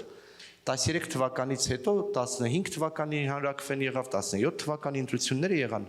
միջազգային դիտորդական առաքելությունները եւ միջազգայիններն ընդհանրապես արդեն կարծես հաշվի էին նստել, որ ասում էին, դե ընտրակաշարքն այլևս չենք համարում ընտրախախտում, որովհետեւ սա էլ հայկական ժողովրդավարությունն է։ Հա, այդպես է, ցինիկաբար։ Ասում էին, դե հիմա եթե մարդը փողը վերցնում գնում է ձայնը տալի, ինչ անենք։ Համարյա անվերահսկելի է, հա։ Հիմա այստեղ նաև վերահսկելիության խնդրը կա լրջորեն, օրինակ կրիպտովալյուտայով կարան փող փոխանցեն, ո՞նց ենք վերահսկելու։ Հիմա շատ խոսում ենք, այսպես ասած, կանխիկ գումարների եւ այլնի մասին, հա։ Շատ դժվար գործ է, բայց ամենախիստ պատիժներով պիտի դա արվի, որտեղ այլ տարբերակ կարծում եմ չկա։ Ես այդտեղ հավելեմ, իրականում ընտրակաշարքը բավականին տրանսֆորմացիա ապրել վերջին 10 տարում։ Եթե 10 տարի առաջ ընտրակաշարքի չափը մարդա 10,000 դրամ էր եւ դա տենց ֆիքսված գին էր, հիմա դա ֆիքսված չի եւ դա տենց մի քանի 100,000 դրամի է հասնում, էլի, այսինքն մինիմում 10-նապատիկ աճել է։ Բայց կար buy one get one free։ Ինչպես։ Կար մի հատար երկրորդը անվճար։ Եվ դա իմիջիալ շատ հետաքրքիր ինդիկատոր է, որ ընտրակաշարքի գները ավելացել են, այդ նշանակում է ընտրողի սեփական քվեի ինքնագնահատականն էլ ավելացել, էլի, ոնց որ էժանով էլ չի ծախում։ Ընտրակաշարքի մեխանիզմը նախկինում ոնց էր, օրինակ 17 թվականին։ 17 թվականին ընտրակաշարքն ու վարչական ռեսուրսը մեկտեղված էին, եւ բոլոր պետական աշխատողներին, լիներ դա դպրոցի դասատու, լիներ դա, չգիտեմ, հարկայինի աշխատող, թե պետական մարմնի աշխատող, բոլորին ստիպում էին, որ ամեն մեկը իր հարազատների անձնական տվյալն ու անձնագրերի տվյալներ հավաքի եւ ըստ էության երաշխավորի, որ իր հարազատները ցուցակում այդ մի 10-15 հոգին անպայման կվերցնեն ընտրակաշարք եւ հանգարց դրա մասին չեն բարձրաձայնի։ Այդ տվյալները բոլոր հավաքագրվում էին ընտրություններից առաջ դեդլայն կար, այդ տվյալները հավաքագրվում էին մի հատ մեծ ցուցակի մեջ, հետո տրոհվում էին ըստ տարածքների, ամեն տարածքում, ամեն ընտրատեղամասին կից կար իշխող կուսակցության, հանրապետական կուսակցության շտաբ, այդ շտաբը ստանում էր այդ մեծ ցուցակի իր մի կտորը, այդ կտորով մարդկանց գնում էին, ընտրակաշարքը տալիս էին եւ գիտեին, որ ամեն մի մարդու համար ինչ որ մի պետական աշխատող երաշխավորել է։ Ու այս մարդն էլ գիտեր, որ հանգարց եթե ինքը խոսած բարձրաձայնեց ընտրակաշարքի մասին կամ ինչ որ մի կամ հրաժարվեց կամ ասեց, որ ինքը հանրապետական չի քվեարկելու, իր այն հարազատը, որը իր համար երաշխավորել է, պրոբլեմա ունենալու։ Եվ դա տեն զանգվածային, շատ զանգվածային երևույթ էր։ Հիմա այդ տենց չի, հիմա ընտրակաշարքը, քանի որ նաև սանկցիաներն են խստացել, քանի որ իրավապահները ի վերջո սկսել են պայքարել ընտրակաշարքի դեմ, նախ շատ նաև այդ պատճառով է շատ թանկացել եւ երկրորդը իհարկե ընտրակաշարքը շատ զգուշ են անում։ Այսինքն որպես կանոն ընտրակաշարք վերցնողները ոչ միշտ գիտեն, որ արարք են անում, որի համար 7 տարով կարող է դատվեն, 7 տարով։ Հայաստան ընտրակաշարքի համար ամենախիստ պատիժներն ամբողջ Եվրախորհրդի տարածքում։ Իսկ տվողները որպես կանոն լավ էլ գիտեն, որ իրանք նենց հանցանք են անում, որ մինչև 8 տարով կարող է դատվեն։ Տալու համար մինչև 8 տարի է։ Բայց տվողները փորձում են վերցնողներին խաբել, տպավորություն ստեղծել, որտեղ հանցագործություն չկա, տարբեր հնարքներ են կիրառում, որ տպավորություն ստեղծեն վերցնողի մոտ, որ ինքը հանցագործություն չի անում։ Ես ձեզ ասեմ, հաճախ վերցնողները, որոնց նաև իրավապահները բռնում են, վերցնողները զարմացած են ելնում, ասում են՝ «Մի րոպե, էլի, բայց ես ինչ եմ արել, ես ինչ խախտում եմ արել»։ Չեն երգում, որ իրանք փողը վերցրել են։ Բայց իրանց թվում է, որ իրանք ապօրինի բան չեն արել եւ սա եւս խնդիր է։ Բայց տվողները միշտ էլ շատ լավ գիտեն, որ իրանք ընտրակաշարք են տվել։ Բայց ԵԱՀԿ ժմիգի դիտորդական առաքելության մասին ասեց Արսենը, գիտեք, ամեն դեպքում բայց ԵԱՀԿ ժմիգը ուներ տարբեր մեթոդներ, որոնցով գնահատում են ընտրությունների որակը։ Ընտրությունների որակի մասին, նաև հիմա էլ ասեմ, քանի որ շատ հայտարարություններ են լինելու են հայտարարություններ սկսած նրանց, որ ընտրությունները իդեալական են, միջև են, որ ընտրությունները ամենավատն են Հայաստանի պատմության մեջ, հա, կամ ավելի վատն են, քան ընտրությունները, ասենք, չգիտեմ, Ադրբեջանում, տենց հայտարարություններ էլ կլինեն։ Մի քանի ինդիկատոր կա, որոնցով որ մարդ իմ կարծիքով պետք է գնահատի ընտրությունների որակը։ Մեկը դա անկախ մարմինների, անկախ սուբյեկտների գնահատականներն է։ Մյուսը դա վիճակագրական վերլուծությունն է, որովհետև կան վիճակագրական մեթոդներ, դահլիճում օրինակ ֆիզիկոսներ, մաթեմատիկոսներ, բնագետներ կան, չէ՞։ Մի հոգի մի ձեռ տեսա, էլի կան։ Հա, դե մոտավորապես սենց ասեմ, էլի, կախման գրաֆիկ կա, թե տվյալ կուսակցության ձայները, տվյալ կուսակցության տեղամասում ստացած ձայների տոկոսը Արդյոք փոխվում է կախված նրանից, թե տվյալ տեղամասում մասնակցության տոկոսը ինչպիսին է եղել։ Եթե մասնակցության տոկոսի հետ միասին, մասնակցության տոկոսը բոլոր տեղամասերը այդ գրաֆիկ են կազմում, բոլոր տեղամասերի համար համապատասխան կետեր են դնում, ասենք այսքան մասնակցությունն է, այսքան մասնակցությունն է, այսքան այս կուսակցության ստացած տոկոսն է, այս կետը դրեցինք, մյուս տեղամասի համար կետը դրեցինք։ Այդ կետերով գրաֆիկ են կազմում։ Եթե տոկոսի աճի հետ միասին մասնակցության տոկոսի հետ միասին աճում է նաև կուսակցության ստացած քվեների քանակը, քվեների տոկոսը, ապա այդ նշանակում է, որ ինչ որ տեղամասերում եղել են խնդրահարույց երևույթներ։ Այդ խնդրահարույց երևույթները կարող են լինել տեղամասի ներսում կեղծիքների տեսքով, լցոնումա բանա, այդ ես հիմա գլոբալ եմ ասում, աշխարհում է այդ մեթոդաբանությունը ընդունված ոչ միայն Հայաստանում։ Կամ տեղամասի դրսում ընտրողների վրա ապօրինի ազդեցության տեսքով։ Եթե գրաֆիկի մեջ հորիզոնական է գիծը, ապա ոչ մի խնդիր չկա։ Եթե գրաֆիկի մեջ մասնակցության տոկոսի աճի հետ միասին նվազում է կուսակցության քվեները, ապա այդ կուսակցությունն է տուժել, ապա ուրիշ կուսակցության քվեներն էլ աճում է, ապա այդ կուսակցությունը տուժել է ընտրակեղծիքներից կամ ընտրողների վրա ազդեցություններից։ Օրինակ, մենք որ միջև 17 թվականի ընտրությունների մասով որ նայում ենք, ճիշտ է, տեղամասի ներսում կեղծիքներ չեն եղել 17 թվականին, մեծ կեղծիքներ չեն եղել, բայց 17 թվական հստակ տեսնում էիր հանրապետական կուսակցության գրաֆիկը sense կոնկրետ աճում է։ Նայում ես օրինակ 21 թվականին կուսակցությունների, բոլոր կուսակցությունների հիմնական ԿՊԻ Հայաստան Դաշինքի պատիվ ունեմի գրաֆիկը, տեսնում ես հորիզոնական գրաֆիկա, ասում ես, այ լավ ընտրություններ էին։ Միջալուց հետաքրքիր բան ասեմ, անցյալ տարի Գյումրիում ընտրություններ եղան, ու անցյալ տարվա Գյումրի ընտրություններում ես հիշում եմ այդ վերլուծությունն անող միջազգային մասնագետները սարսափելի զարմացել էին, որտեղ իրանք տենց շատ քաղաքական կոնտեքստի մեջ տեղյակ չէին, իրանք զուտ թվերի հետ էին աշխատում, էլի։ Ու տենց ինձ զանգեցին, ասեցին Դանիել, ի՞նչ է տեղի ունենում ձեր մոտ, կոմունիստական կուսակցությունը ընտրակեղծիքներ է արել։ Դենց հետո ուշ հասկացա, որ Վարդան Ղուկասյան դե կոմունիստական կուսակցությունը էր, որտեղ այդ գրաֆիկի մեջ երևում էր, որ կոմունիստական կուսակցության գրաֆիկը տենց աճում է վերև եւ բայց իրանք էթնիկ առումով ռուսներ էին, որոնք ապրում են ուրիշ երկր, եվրոպական երկրներում Ռուսաստանից վաղուց փախած էին, չէին հասկանում, այս Հայաստանում ինչ է տեղի ունեցել, էլի, կոմունիստական կուսակցությունը բանան։ Սա մի մեթոդ, կան նաև ուրիշ մեթոդներ, օբյեկտիվ մեթոդներ։ Եթե կհիշեք 21 թվականին շատ ընտրատեղամասերում, հիմնականում հյուսիսային մարզերում, հոսանքազրկումներ եղան։ Եվ դա ներկայացվեց, որ այ լույսերը անջատել, որտեղ 90-ականներին հաճախ ոնց էին անում, լույսերը անջատում էին, զինված մտնում էին տեղամաս, ով դիմադրում էր ծեծում հանում էին, տեղամասում ինչ պետքա փոխում էին ու տենց գնում էին։ Դրա համար մարդկանց մոտ միջև հիմա հոսանքազրկումը ասոցացվում է ընտրակեղծիքի հետ, էլի, լցոնման հետ։ Հիմա մի շարք տեղամասերում, մի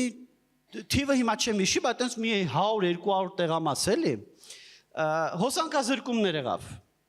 Ուրիշ հարց, որ 21 թիվը դա 90-ականները չէր եւ այդ տեղամասերում ընդդիմություններ էր ներկա, դիտորդներ, վստահված անձինք եւ այդ մարդկանցից ոչ մեկ չի ասել, որ անց տեղամասում խախտում ա եղել, որտեղ որելներ իհարկե կասեն։ Բայց օրինակ մենք ինչ արեցինք, էլի օբյեկտիվ ցուցանիշ է, որտեղ օբյեկտիվ բաներն ա պետք նայել։ Մենք վերցրեցինք ամեն մարզում հոսանքազրկված տեղամասերի եւ չհոսանքազրկված տեղամասերի պատկերները համեմատեցինք, թե հիմնական քաղաքական ուժերը ԿՊ, ուրեմն Հայաստան Դաշինք, Պատիվ ունեմ եւ Բարգավաճը կարծեմ այն ժամանակ, այդ 4 ուժերի մասով։ Հոսանքազրկված տեղամասերում եւ չհոսանքազրկված տեղամասերում այդ ուժերի ցուցանիշները տարբերվում են թե չէ։ Եթե ինչ-որ մի ուժ հոսանքազրկված տեղամասերում էապես ավել ձեն ունենար, ուրեմն հարցեր կառաջանային, չէ՞, որ այ կարող է այդ ուժի օգտին այդ տեղամասերում կեղծիք եղել, բայց տեսանք, որ շատ մոտիկ էին, 1% ճշտությամբ այդ պատկերները մոտիկ էին։ Դա մեզ օբյեկտիվ ցուցանիշ էր, որ չէ, այս հոսանքազրկումը եւ մեր համար եւ հասարակության համար, որ չէ, այս հոսանքազրկումը չի հանգեցրել կեղծիքների։ Այսինքն շատ հաճախ պետքա ուշադիր նայել եւ հետեւել օբյեկտիվ բաներին, որոնք կարող ես չափել, էլի, ոչ թե տենց абստրակտ գնահատել։ Ես մի վաղարշապատի դեպքն էլ մի հատ ասեմ շատ կարճ, վաղարշապատը շատ հետաքրքիր բան եղավ, 6 տեղ հայտարարվեց, որ այլ անձի փոխարեն քվեարկություն ա եղել։ 6 այլանդի փոխանցեն քվեարկությունը դա լուրջ հանցագործություն է, որի համար միջև 5 տարվա ազատազրկում է նախատեսված։ Իրականում ինչ էր տեղի ունեցել, իրականում ընտրողը ցուցակում միտող վերև կամ միտող ներքև էր ստորագրել, տողներ խառնել, ելնում է հաստատ հունիսի 7-ին էլ տենց դեպքեր շատ լինելու են։ Դա մեծ խնդիր չի։ Հիմա այդ բոլոր տեղամասերում այն առաքելությունը, դիտորդական առաքելություն էր հայտարարել, որ այ այլանդի փոխարեն քվեարկություն է։ Մենք ինչ արեցինք։ Մենք գնացինք այդ տեղամասում այդ առաքելության դիտորդին հարցրեցինք, ասացինք եղբայր, ձեր տեղամասում այլանդի փոխարեն քվեարկություն է եղել, թե տեխնիկական վրիպակ։ Մարդիկ ասում են, չէ, ինչ ա, որտեվ ռեալ մարդ են, որտեվ մարդը չի կանգնում դեմդ ու խափում որպես կանոն, հա։ Առավել ևս, եթե դա սովորական մարդ է, որոնց դրա տեղամասում դիտորդ է։ Աս բոլորը ասում են, չէ, դա տեխնիկական խնդիր է եղել զուտ, այլանդի փոխարեն քվեարկություն չկա։ Դա էլ մեր համար օրինակ օբյեկտիվ բան էր, որ մի բան է այդ առաքելությունը ինչ է հայտարարում բարձր մակարդակում, ուրիշ բան է այդ առաքելությունը ռեալ ներկայացությունը, ռեալ տեղամասում ինչ են ասում։ Շնորհակալություն։ Հաջորդ հարցի համար Ալինա Զուրաբյան։ Բարև ձեզ, շնորհակալություն հարցի հնարավորության համար։ Ես Ալինա Զուրաբյանն եմ Վանաձորի պետական համալսարանից։ Ճիշտն ասած երկու հարց էի պատրաստել, որից մեկին հենց նոր պատասխանեցիք, հենց էլեկտրականության հետ կապված, ու երկրորդ հարցը ուզում եմ ուղղեմ Ալիկ մեդիայի տնօրենին։ Քաղաքացիների մի մասի մոտ մեծ տարածում ունի այն տեսակետը, որ յուրաքանչյուր կայք ալիք պատկանում է իշխանական թևերից որևէ մեկին եւ միշտ այսպես ասած հավատում են նրանց այն ալիքներին, որ կուսակցությանը իրենք հավատում են եւ կամ չեն հավատում ոչ մեկին, ու հարցս այսպեսին է, արդյոք քաղաքացիները, որոնք կուսակցական որևէ պատկանելություն չունեն եւ չեն հակում որևէ կուսակցության, կարող են վստահ լինել, որ Ալիկ մեդիան իր լրատվական կայքերում կարող է տեղադրում է օբյեկտիվ իրականությունը, ներկայացնելով քաղաքական դաշտում յուրաքանչյուր կուսակցության կոնկրետ գործերը եւ դրական եւ բացասական առումով։ Շնորհակալություն։ Շնորհակալություն հարցի համար։ Ճիշտ չի լինի, որ ես հիմա սկսեմ խոսել այն մասին, որ մենք փորձում ենք, ճիշտ կլինի իհարկե, մենք փորձում ենք հնարավորինս օբյեկտիվ լինել։ Դա այդպես է, տարիների փորձ ունենք։ Մենք ունենք Ալիկ մեդիա Վրաստան, որը լրիվ ուրիշ տրամաբանության մեջ է գործում եւ վրաստանյան քաղաքական եւ այլ գործընթացներն է պատմում հայերենով։ Եվ ունենք Ալիկ մեդիա Հայաստանը, որը զբաղվում է ոչ միայն հայաստանյան, այլև փորձ է անում ավելի լայն իրողությունների մասին խոսել։ Ես կարծում եմ, որ ամենալավ գնահատողը պիտի լինի ընթերցողը։ Ես չեմ կարող հիմա,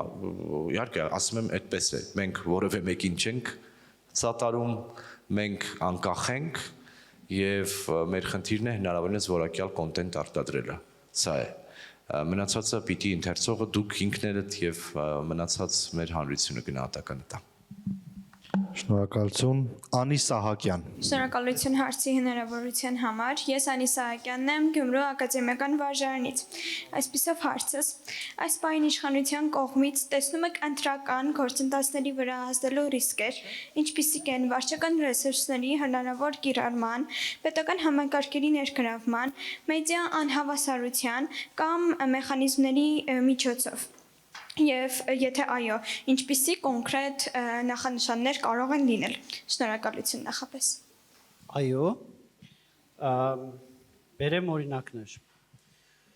Մեդիան ասեց, եթե ինչ-որ բան բաց թողեմ, ինձ հուշեք, էլ մեդիան ասցիք։ Մեդիայի մասով այո մենք տեսնում ենք, եւ դրա վերաբերյալ կա օբյեկտիվ ուսումնասիրություն իրականացրած, մենք չենք արել, բայց օբյեկտիվ ուսումնասիրություն է, որ օրինակ հանրային հեռուստատեսությունը միջև Քարոզ Արշավի ֆորմալ սկիզբը եւ նաեւ Armenpress-ը գերակշռություն էին տալիս լուսաբանման առումով քաղաքացիական պայմանագրին։ Ճիշտ է, հավասարության կանոնի պահանջը Երևանից է սկսել գործել Քարոզ Արշավի առաջին օրից։ Բայց դա չի նշանակում, որ հանրային հեռուստատեսությունը պետքա միջև ֆորմալ պահանջի սկսելը տենց միայն ԿՊ-ին լուսաբաներ։ Օրինակ այդ մասով դա տեսել ենք։ Մենք չենք տեսել, մեր գործընկերներն են տեսել, վերջը, բայց այսինքն մենք էլ ենք տեսել, մեր գործընկերները նաև հաշվել են հստակ թվով բանով վարչական ռեսուրսի հետ կապված որոշակի մտահոգություններ ունենք, բայց վարչական ռեսուրսի մասով ոնց որ թե այդքան էլ վատ չի վիճակը, համեմատած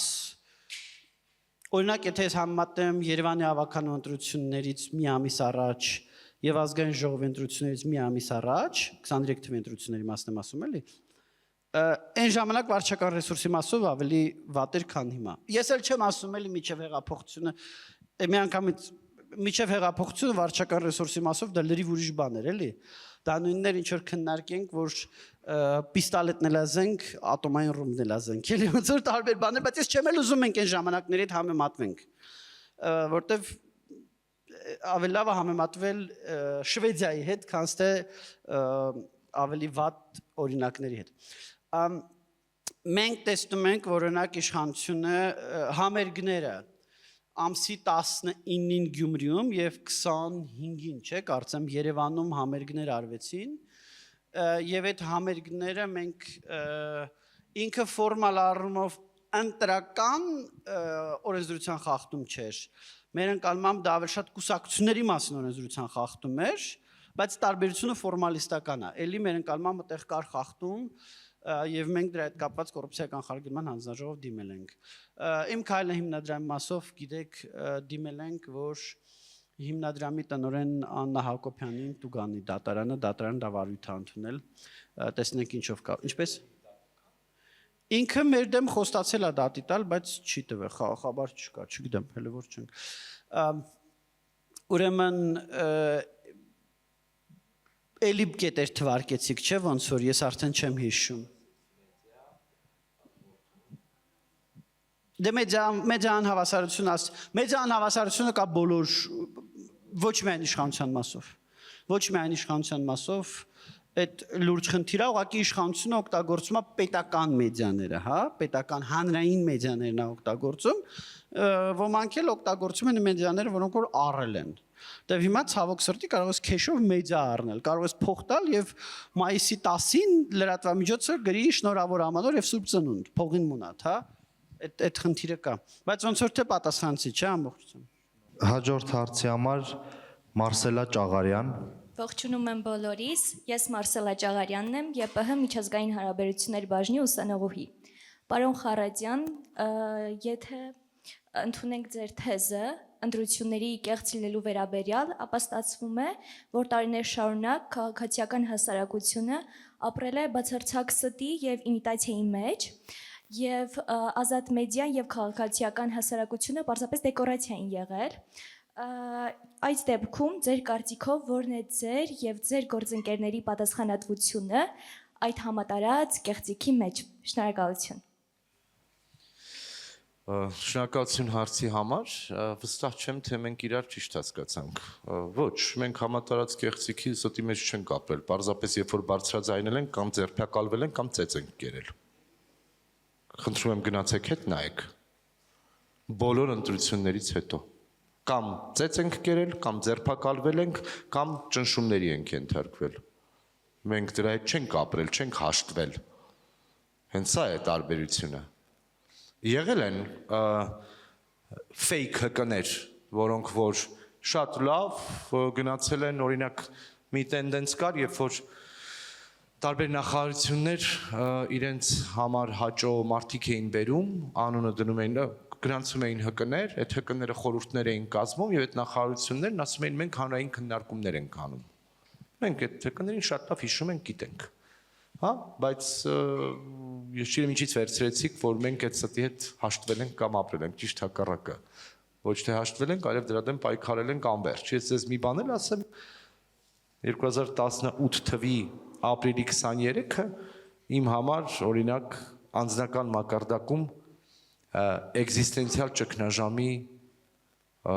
օրինակ է եղել, որովհետև 20 տարի շարունակ մենք Հայաստանում փոփոխության, ես անձամբ Հայաստանում փոփոխության համար եմ պայքարել, երբ որ Սերժ Սարգսյանը հրաժարական տվեց, մի պահ sense մոլորվեցի, ասի, բա հիմա ինչ պետք է անենք։ Հա? Այդ նույն բանն է, որ հիմա գուցե շատ տեղին չի, բայց այդ օրինակը ես սիրում եմ։ Հենց որ Թուրքիան հայոց ցեղասպանությունը ճանաչեց, մենք ինչ որ լուրջ ճգնաժամի մեջ ենք, չենք գնելու այս պայքարի ճանապարհում։ Հետո ինչ ենք անելու։ Ես գիտեմ հետո ինչ ենք անելու, հարցը դա չի, կամ գոնե իմ մոտեցումներն ունեմ, բայց ուզում եմ ասել, որ ոչ, մենք ստի մեջ չենք ապրել, մենք այդ ստի դեմ պայքարել ենք, դրա համար շատ տարբեր ճանապարհներ ենք անցել եւ հենց այդ սուտն է եղել, որ մեզ ստիպել է հաճախ անձնական զողողությունների եւ նյարդերի գնով շարունակել կամ պայքարել կամ ինչ որ պահից գուցե ոչ այնքան էֆեկտիվ լինել։ Այդտեղ էֆեկտիվության հարցում թերևս համաձայն եմ ձեզ հետ։ Շնորհակալություն։ Եթե թույլ կտաքի լրումն մի բան ասեմ, միջև 18 թվականը քաղաք հասարակության էֆեկտիվությունը բնականաբար շատ ավելի ցածր էր, քան հիմա։ Ես հիշում եմ, մենք 17 թվականին հասանք նրան, որ ընտրական օրենսգրքում երկու փոքրիկ բան փոխվեն, մենք այնքան էինք ուրախացել, որ երկու փոքրիկ բան կարողացանք փոխել, ընտրական օրենսգրքում ինչ մեծ հաջողություն է, տարիներով պայքարում ենք ամբողջ քաղաք հասարակությունով, որ ընտրական օրենսգրքում երկու փոքրիկ բան փոխենք։ Հիմա որ ինչ որ մի բան ընտրական օրենսգրքում ուզենում ենք փոխել, դա շատ ավելի հեշտ է լինում, ոնց ասեմ, այնքան մեծ բաներ են ընտրական օրենսգրքում, այնքան հեշտ ու արագ փոխում, որ էլ չեղած։ Նկատում եմ հիմա քաղաք հասարակությունը իհարկե շատ ավելի էֆեկտիվ է, շատ ավելի շատ տարածք կա քաղաք հասարակության համար, ինչ որ արդյունքի հասնելու համար։ Շնորհակալություն, հաջորդ հարցի համար Ավետիք Առաքելյան։ Ավետիք Առաքելյան, Գյումրու թիվ 1 ավագ դպրոց։ Հարգարժան պարոնայք, որքանով են Հայաստանում կուսակցությունների ֆինանսավորումները թափանցիկ, եթե կան ստվերային ֆինանսավորումներ, ապա որտեղից են դրանք գալիս եւ ինչ քայլեր են ձեռնարկվում, որպեսզի միտումը նվազի ստվերային ֆինանսավորումների։ Շնորհակալություն։ Որքանով են թափանցիկ, բավականին քիչ չափի։ Այդ ուղղությամբ այս տարիներ շարունակ ինչ որ փոփոխություններ արվում են, կուսակցությունների մասնորենքում են փոփոխություններ արվել, քրեական օրենսգրքում են փոփոխություններ արվել, որոշ փոփոխություններ կար, որոնք իրականում շատ մեծ ծավալի փոփոխություններ արվել են, բայց ինչ որ բաներ կար, որ օրինակ մի քանի ամիս առաջ իշխանություններից պահանջում էինք, որ անեին, միջև ընտրությունները չհամաձայնվեցին անել, ասեցին ընտրություններից հետո։ Տեսեք, ցավոք սրտի մենք տեսնում ենք, որ քաղաքական գործունեության ֆինանսավորումը, ես ավելի ձեր թույլտվությամբ ավելի լայն անվանեմ, էլի չասեմ զուտ կուսակցությունների ֆինանսավորում, քաղաքական գործունեության ֆինանսավորում։ Ցավոք սրտի մենք տեսնում ենք շատ եւ շատ քաղաքական գործունեության վրա ծախսվող գումարներ, որոնք կուսակցությունների օրենսդրությամբ սահմանված կարգավորումները շրջանցում են։ Կուսակցությունների օրենսդրությունը Հայաստանում իմիջիայլոց բավականին, վատը չի սենց ասած, որտեվ հստակ սահմանածա, որ ամեն կուսակցությանը ով է փող տալիս այդ տեղեկությունը հրապարակվում է, մի անգամից չէ ավելի ուշ հրապարակվում է, հրապարակվում է, որ կուսակցությանը չեն կարող փող տալ օտարերկրացիներ, չեն կարող փող տալ իրավաբանական անձինք, որ կուսակցությանը ամեն մարդ կարող է փող տալ առավելագույնը 10 միլիոն դրամ, նույնիսկ եթե ինքը շատ հարուստ է, ինքը կարող է տալ մինչև 10 միլիոն դրամ, որ եթե մի մարդ ուրիշ մարդու միջոցով փող է տալիս, օրինակ ես շատ հարուստ եմ, ուզում եմ ինչ-որ կուսակցության 10 միլիոն ծավել տամ, 10 միլիոնի մանուց եմ մուտք անում, 10 միլիոն էլ տալիս եմ Արսենին, ասում եմ Արսեն դու մուտք արա, դա հանցագործություն է Հայաստանի օրենսդրությամբ։ Էդ էլ մեր պահանջով քրեականացվեց, ես էլ Արսենն էլ տենց դեպքում կգնանք մարդա մի 5 տարի կնստենք, եթե բռնվենք իհարկե։ Եվ այդ առումով բավականին լավն են կարգավորումները։ Բայց կան կուսակցություններ, որոնք որ կամ քաղաքական միավորներ ես կասեի, որոնք որ ամբողջությամբ շրջանցում են այս կարգավորումները։ Եվ ես դες բերեմ մի օրինակ։ Դա ուրեմն միասնության թևերի օրինակն է, որ շատ հետաքրքիր օրինակն է։ Ուրեմն ինչպես գիտեք, ամիսներ շարունակ առնվազն ինձ թվում է աշնանից, չէ։ Արման Թաթոյանը միասնության թևեր բրենդը PR էր անում։ Միասնության թևերի շտաբեր էին բացում, միասնության թևերի PR-ի վրա առերևույթ բավականին մեծ գումարներ էին ծախսում։ Բայց որտեղից էին այդ գումարները ծախսում։ Ոչ մեկ չգիտի։ Ոչ մեկ չգիտի, որովհետև չկար միասնության թևեր կուսակցություն։ Չկար այդպիսի կուսակցություն։ Եթե լիներ այդ կուսակցությունը, պիտի ծախսեր այդ կուսակցությունը եւ կտեսնեինք։ Շուտ թե ուշ հրապարակվեին հաշվետվություններից կտեսնեինք ով է իրանց վճարել, որտեղ են ծախսել, իսկ որտեղ ծախսեն թաքցրել կամ չեն թաքցրել, հա։ Բայց չկար միասնության թվեր կուսակցություն չկար, միասնության թվեր կուսակցություն մինչև ապրիլ 13-ը, այսինքն սրանից քանի օր առաջ 25-ը մոտավորապես օր առաջ միասնության թվեր կուսակցություն գոյություն չուներ։ Միասնության թվերի բրենդը առաջ մղելու համար փող ծախսվում էր։ Ոնց ասես, որտեղից, չգիտենք էլ որտեղից եւ ոնց։ Ես չեմ էլ ուզում հիմա պնդեմ, որ դա եղել են ինչ-որ կեղտոտ փողեր, չգիտեմ դա ինչ փողեր են եղել, դե չի երևացել ոչ միտեղ։ Վերջը ապրիլ 13-ին անվանափոխությունը տեղի ունենում, Արժանապատիվ ուղի կուսակցությունը, որը նախկին օեկական Հովհաննես Մարգարյանը հիմնել էր 18 թվականի նոյեմբերին, անվանափոխվում է միասնության թևերի, ու այդ պահից նոր միասնության թևեր տենց բրենդը մտնում է կոպիտ ասած լեգալ կարգավորումների դաշտ, այդ կուսակցությունների մասին օրենքի, քրեական օրենսգրքի, վարչական իրավախախտումների օրենսգրքի կարգավորումների դաշտ։ Միջև ապրիլի 13-ը այդ կարգավորումների դաշտից դուրս է։ Սա օրինակ է, թե ոնց են շրջանցվում այդ կարգավորումները։ Որտեղից են այդ փողերը գալի, Աստված գիտի։ Հիմա ես ձեզ հարցնեմ, Թաթոյանի փողերը որտեղից են գալիս։ Թաթոյանի այդ միջև ապրիլի 13-ը, ապրիլի 13-ից հետո միասնության թևեր կուսակցությունները արդեն դա միջև այդ փողերը, այդ ամբողջ գործունեության, այդ ծախսերը որտեղից են եղել։ Ես չգիտեմ։ Բնականաբար ես չեմ էլ պնդի, որ դա ինչ-որ խնդրահարույց փողեր են, որտեղ ես իրոք չգիտեմ։ Կամ կան կուսակցություններ, որոնց ղեկավարները շատ հարուստ մարդիկ են։ Օրինակ, շատ հարուստ են Բարգավաճ Հայաստանի ղեկավարը, շատ հարուստ է Ուժեղ Հայաստանի ղեկավարը։ Որ փորձենք կարող է էլի հիշենք։ Արդյոք այդ հարուստ մարդիկ իրենց կուսակցության վրա տարեկան 10 միլիոն դրամից ավել չեն ծախսում։ Անմեղության կանխավարկածը իհարկե ենթադրում է, որ չասենք, որ ծախսում ենք, բայց քանի որ այդ սաղ կարգավորումները թերի են, այդ կասկածը մնում է, որ իսկ կարող է ծախսում են։ Այս խնդիրները կան էլի, որովհետև մեխանիզմները շատ թերի են, այդ մեխանիզմները առաջացից լավ մեխանիզմներ են, բայց այդ մեխանիզմների վերահսկողությունը, այդ մեխանիզմների հետ կապված բավականին կարգավորումներ շատ թերի են։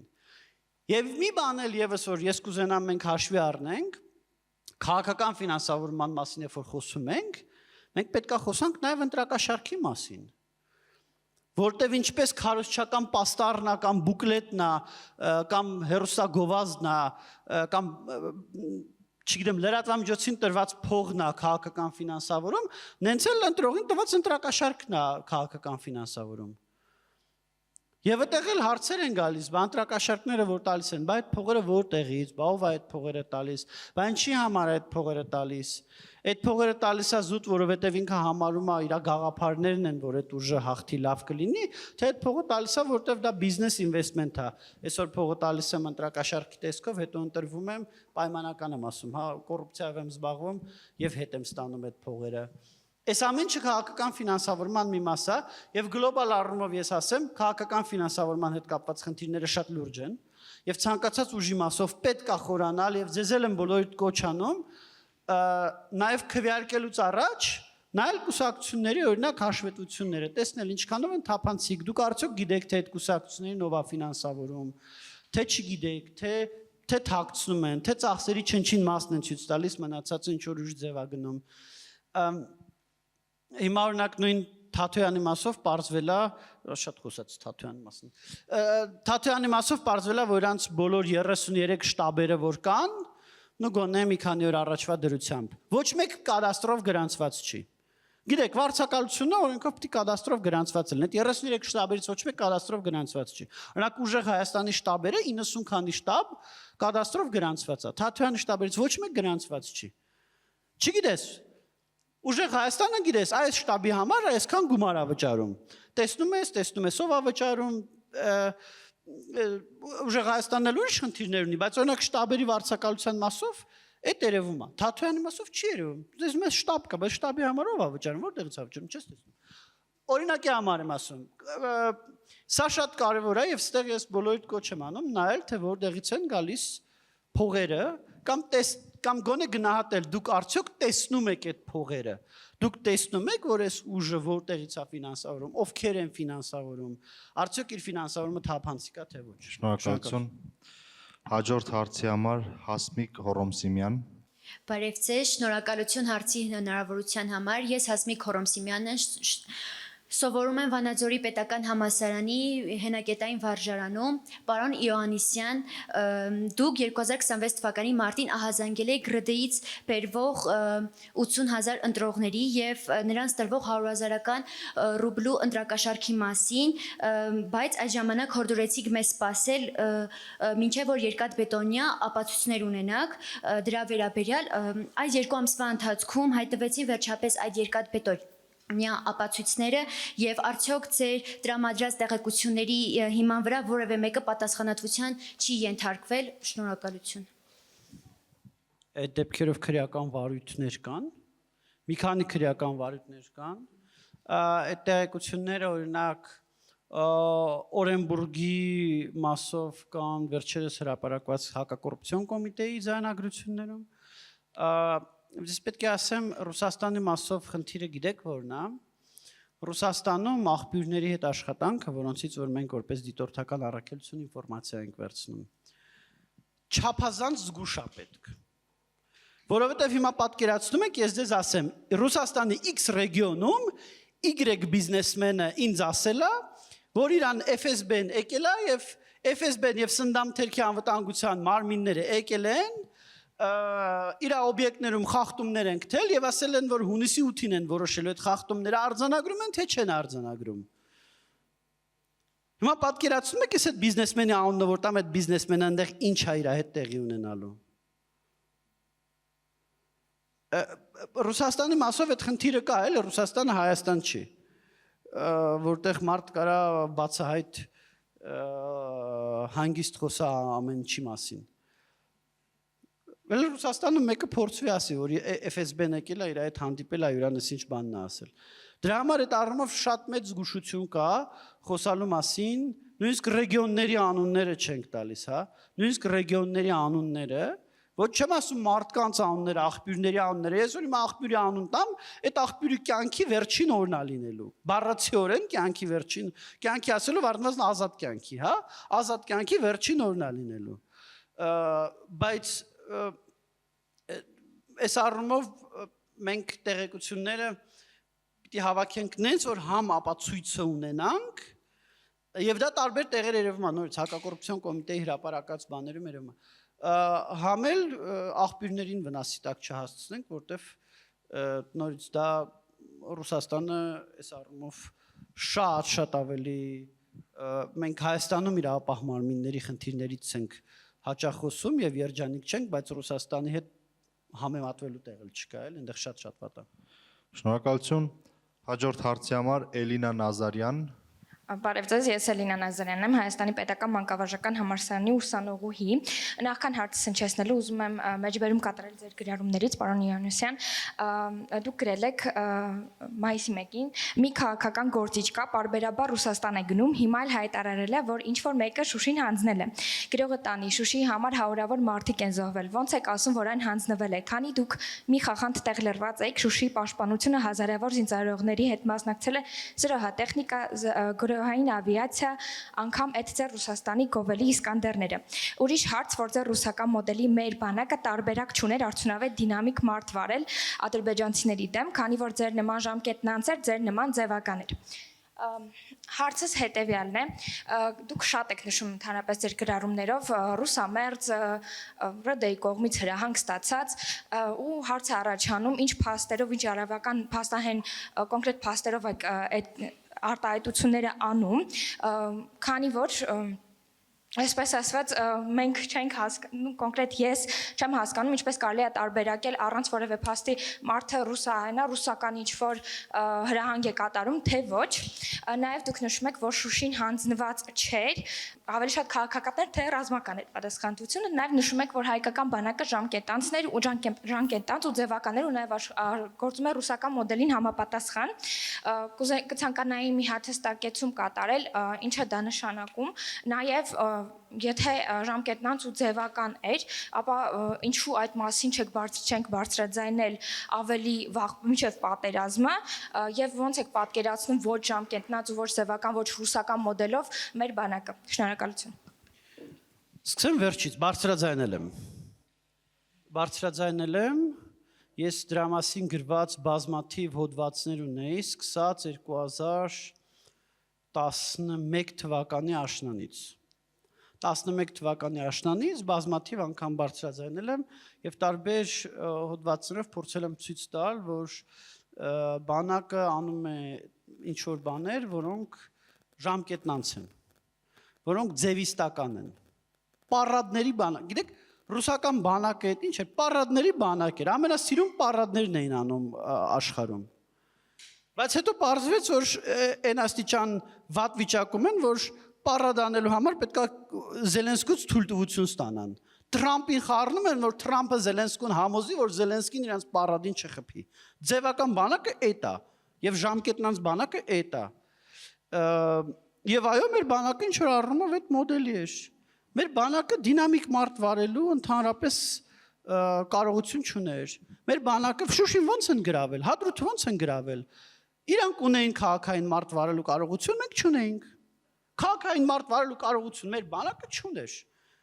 Մեր բանակի որևիցե մարտական պատրաստության փուլում CQB չկար։ CQB-ն դա բան close quarter battle։ Չկար նոր են մտնում, նոր է այդ մտնում։ CQB մարտական պատրաստության մեջ մտնում։ Չկար քաղաքային մարտերի մեր բանակը պատրաստված չէր, ադրբեջանական բանակին թուրք ինստրուկտորներ, այդ թվում նաև թուրք ինստրուկտորները պատրաստել էին քաղաքային մարտին։ Դրա համար երբ որ իրանք հոկտեմբերի 10-ին մտան Հադրութ, Հադրութում երևի մինիմում 10 անգամ ավելի շատ հայկական բանակ կար, քան ադրբեջանական բանակ։ Բայց խուճապը հայկական բանակի մեջ էր։ Մինիմում 10 անգամ ավելի շատ էինք մենք, քան իրանք։ Բայց իրանք քաղաքային մարդ վարել գիտեին, մեր բանակը չգիտեր, չեմ ուզում մեղադրեմ, առանձին վերցրած զինվորին կամ աֆիցերին։ Բայց էդ էր, մեր բանակը տենց առաջի համաշխարհային պատերազմի կոնցեպտում խրամատ պահելու կոնցեպտի շուրջ կառուցված բանակ էր, դինամիկ մարդ վարելու ընդհանրապես կարողություն չուներ։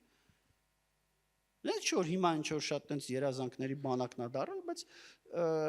այն ժամանակ չուներ եւ դա այո, դա ինչ որ առումով դա նույն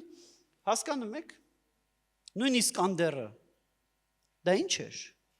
Մարդկանց մոտ տպավորություն էր ստեղծվել, որ Իսկանդերը դա ատոմային զենք է։ Իսկանդերը, հասկանում եք, մի հատ Su-25 գրոհային ինքնաթիռը տանում է 5 անգամ ավելի շատ կիլոգրամով ուրեմն խոցման միջոց, քան Իսկանդերն է։ Բայց մարդկանց մոտ տպավորություն էր ստեղծվել, որ Իսկանդերը մտնում էր հրապարակ, բանը հայտարարում էր մշակու 9K720 Իսկանդեր մշակութային բանը տենց Էդ էր ձևիստականությունը էդ էր։ Մեր բանակը պարադներին շատ սիրուն էր։ Հետո Հադրութում հանդիպում էի գեներալ մայորի ուսադիրներով մարդու, որ հարավ-արևելքը հարավ-արևմուտքից չէր տարբերում։ Պատկերացնում եք։ Կարենք մենք հաղթեինք, եթե մենք ունենք գեներալ մայորը, որ հարավ-արևելքը հարավ-արևմուտքից չէր տարբերում։ Այս էր, իսկ Շուշիում ռեալ մարտերով եկել են, հասել են Շուշի, մարտերով վերցրել են Շուշիում։ Եվ հարյուրավոր մարդիկ զոհվել են Շուշին պաշտպանելուց։ Եվ չի կարելի ասել, որ Շուշին հանձնվել է։ Մարտերով եկել են եւ վերցրել են։ Ընդ որում եկել են հիմնականում հետևակով։ Ես հիմա բաներ եմ ասում, որ հրապարակային երևի, չգիտեմ, երբևիցե ասվել է, թե չէ։ Հայկական կողմից Շուշիում, այո, մասնակցելա թե գրոհային ավիացիա, թե զրահատեխնիկա, թե հրետանի, թե հետևակ, թե Իսկանդերել ենք կիրառել ադրբեջանցիք իրեմ Շուշիում։ Ադրբեջանցիք համարյա թե միայն հետևակով էին։ Նու հա հրետանային աջակցությունն էին։ Ու եկան ու գրավեցին, որովհետև իրանց բանակը ավելի ժամանակակից էր այդ պայդրությամբ, քան թե մեր բանակը։ Էդ է եղել իրականությունը։ Եվ այդտեղ շատ մարդիկ զոհվել են։ Եվ այդ մարդիկ չեն զոհվել հենց այնց, այդ մարդիկ չեն զոհվել, այդ մարդիկ փորձել են կանգնացնել։ Ռեալ փորձել են կանգնացրել, ասում եմ հարյուրավոր մարդիկ կյանք են տվել Շուշին պաշտպանելուց։ Ու չի կարելի ասել Շուշին տվեցին։ Չէ, Շուշին եկել են եւ գրավել են։ Եվ եթե մենք չընդունենք, որ Շուշին գրավել են, մենք լրջագույն խնդիրներ ենք ունենալու, նենց ոնց որ ունեցավ Գերմանիան նախորդ դարի սկզբում։ Գերմանիայում նախորդ դարի սկզբում համարում են, որ իրանք առաջին համաշխարհային պատերազմը չեն պարտվել, որ իրանց ուղակի մեջքից խփել են, որ իրանց այնտեղ հрьяաների ջեբը գցեցին, սրա ջեբը գցեցին, նրա ջեբը գցեցին, բա մեզ մեջքից խփել են, դավաճանել են, մեր բանակը հաղթում էր։ Ինչը տենց չէր, բայց այդ նարատիվը Գերմանիային հասցրեց մինչև Ադոլֆ Հիտլեր եւ մինչև այն ուր որ հասավ ինքը 30-ականների վերջին եւ 40-ականների սկզբին։ Բոլորդ այդ մասը պատմությունից հաստատ շատ լավ գիտեք ուր հասավ Գերմանիան եւ ինչ եղավ իր հետ, իր հարևանների հետ, մոլորակի կեսի հետ։ Իմիջիալ այսօրվա օրն էլ խորհրդանշական է այդ կոնտեքստում, որովհետեւ գերմանացի ազգը համարում էր, որ իրանք չեն պարտվել առաջին համաշխարհայինում, այլ դավաճանվել են։ Խնդրում եմ Շուշիի մասով պետք չէ այդ նարատիվը տարածել։ Պետք է հստակ արձանագրել, որ այո, Շուշին եկել են, գրավել են։ Եվ այո, մենք պետք է հասկանանք, ոնց ենք մենք մեր բանակը փոխում, որպեսզի քաղաքային մարտերին ավելի պատրաստված լինենք։ Մենք պետք է հասկանանք, ինչ ենք մենք գլոբալ առումով վերանայում, ինչ սխալներ ենք մենք արել, որ տենց եղավ։ Եթե սթափ չգնահատենք, մենք մեր սխալները չենք Դու ստեղ հակադրվում ես Նիկոլ Փաշինյանի հետ, ով ասել է ինչ էլ որ լինի, մենք մեզ պարտված չենք համարելու։ Երևի քո անկախությունը ընդգծելու համար։ Շնորհակալություն։ Սիրելի մասնակիցներ, ես դահլիճից հիմա վերցնելու եմ վերջին հարցը, քանի որ ժամանակը սպառվել է, բայց արդեն դահլիճից դուրս դուք կարող եք շփվել մեր բանախոսների հետ։ Հիմա անցնենք վերջին հարցին, Հովանեսյան Այդա։ Բարև ձեզ, ես Հովանեսյան Այդան եմ, Երևանի Պետական Մանկավարժական Համալսարանից։ Հարցս ուղղում եմ պարոն Յոնեսյանին, երբ դուք քննադատում եք իշխանությանը, հաճախ ասում են, որ դա ձևական բնույթ է կրում, բայց միևնույն ժամանակ, երբ աջակցում եք այդ նույն իշխանության որևէ փոփոխության, ասում են, որ իշխանության կողմն եք անցել։ Հայաստանում շատ կան նման կարծրատիպեր, բայց ըստ ես ուզում եմ լսել ձեր կարծիքը այդ հարցի վերաբերյալ։ Շնորհակալություն։ Գիտեք, այստեղ մի քանի բան է իրար գումարվում։ Նախ որոշ մարդիկ փորձում են տպավորություն ստեղծել, որ ամեն ինչ սև ու սպիտակ է։ Որ դու կամ իշխանության կողմից ես, կամ ընդդիմության կողմից ես։ Վերջ, եթե դու իշխանության հետ սեղան ես նստել, եթե դու Նիկոլ Փաշինյանի ձեռքը սեղմել ես, ուրեմն դու իշխանության կողմից ես, կամ եթե դու, չգիտեմ, այսինչ բան արել ես, վերջ, դու ընդդիմության կողմից ես։ Մարդիկ այնքան էին իրանք ներշնչել, որ մենք իշխանության կողմից ենք, որ երբ որ մենք Աննա Հակոբյան դեմ հայց ներկայացրեցինք, մարդիկ չէին հասկանում ինչա տեղի ունենում, իրանց կառուցած այդ աշխարհում դա չէր տեղավորվում, էլի ինչա տեղի ունենում։ Որ դավադրապաշտական բացատրություններ էին ուզում տային։ Մարդիկ չեն պատկերացնում, ուրեմն շատ ավելի պարզ է։ Նայում ենք, իշխանությունը լավ բան արեց, ասում ենք լավ բան արեցիր, կամ ընդդիմությունը լավ բան արեց, ասում ենք լավ բան արեցիր, ընդդիմությունը կամ իշխանությունը վատ բան արեց, ասում ենք վատ բան արեցիր, հանցագործություն արեց, հաղորդում ենք տալիս, իրավախախտում արեց, պայքարում ենք դրա դեմ։ Այնքան պարզ է, ու ինձ թվում է այսքան տարիների մեր գործունեությամբ այնքան ոնց ասեմ, օբյեկտիվ փաստերի դաշտում այնքան երկակի ընկալման տեղ չթողնող է, բայց դե այո դա շարունակվում է, որովհետև մարդիկ ունեն աշխարհի ինչ որ ընկալում, աշխարհի այդ ընկալումում ամեն ինչ կամ այս կողմից է կամ այն կողմից է, եւ այդ ընկալման մեջ չի տեղավորվում, որ կարող է ինչ որ մեկը ոչ այս կողմից է, ոչ այն կողմից է։ Շնորհակալություն։ Շնորհակալություն, սիրելի բանախոսներ, եւ որպես ամփոփում ես կխնդրեմ շատ կարճ գնահատել մեր այսօրվա միջոցառումը, ընդհանուր առմամբ ինչպես անցավ այն։ Ոնց հասկանում դահլիճին դուր եկել։ Խնդրում եմ գնահատել եւ արդեն եզրափակենք։ Շնորհակալ եմ։ Շնորհակալություն շատ այս հրաշալի 2 ժամի համար բոլորիդ գիրեք երբ որ sense պայծառ լավ էներգիայով ծրահում ես լինում իսկ դա բոլորից դրանից կախված ենք, չէ, այսինքն մենք միմյանց էներգիա ենք տալիս, միտք ենք տալիս, խոսակցություն ենք ծավալում եւ սա հրաշալի հնարավորություն էր, ձեզ եմ շնորհակալ ես հնարավորության համար, բոլորիդ եմ շնորհակալ մասնակիցներիդ այս շահագրգիռ քննարկման համար, այստեղ լինելու համար, չձանձրանալու հուսամ համար եւ ուրախ կլինեմ ապակայում յուրաքանչյուրիդ հետ առանձին շփվելու, ով գիտի, գուցե նաեւ համագործակցելու։ Շնորհակալություն։ Ես փորձեմ կարճ ասել, որ վաղուց այսքան շատ լուսավոր դեմք չեմ տեսել։ Շնորհակալություն։ Ունենք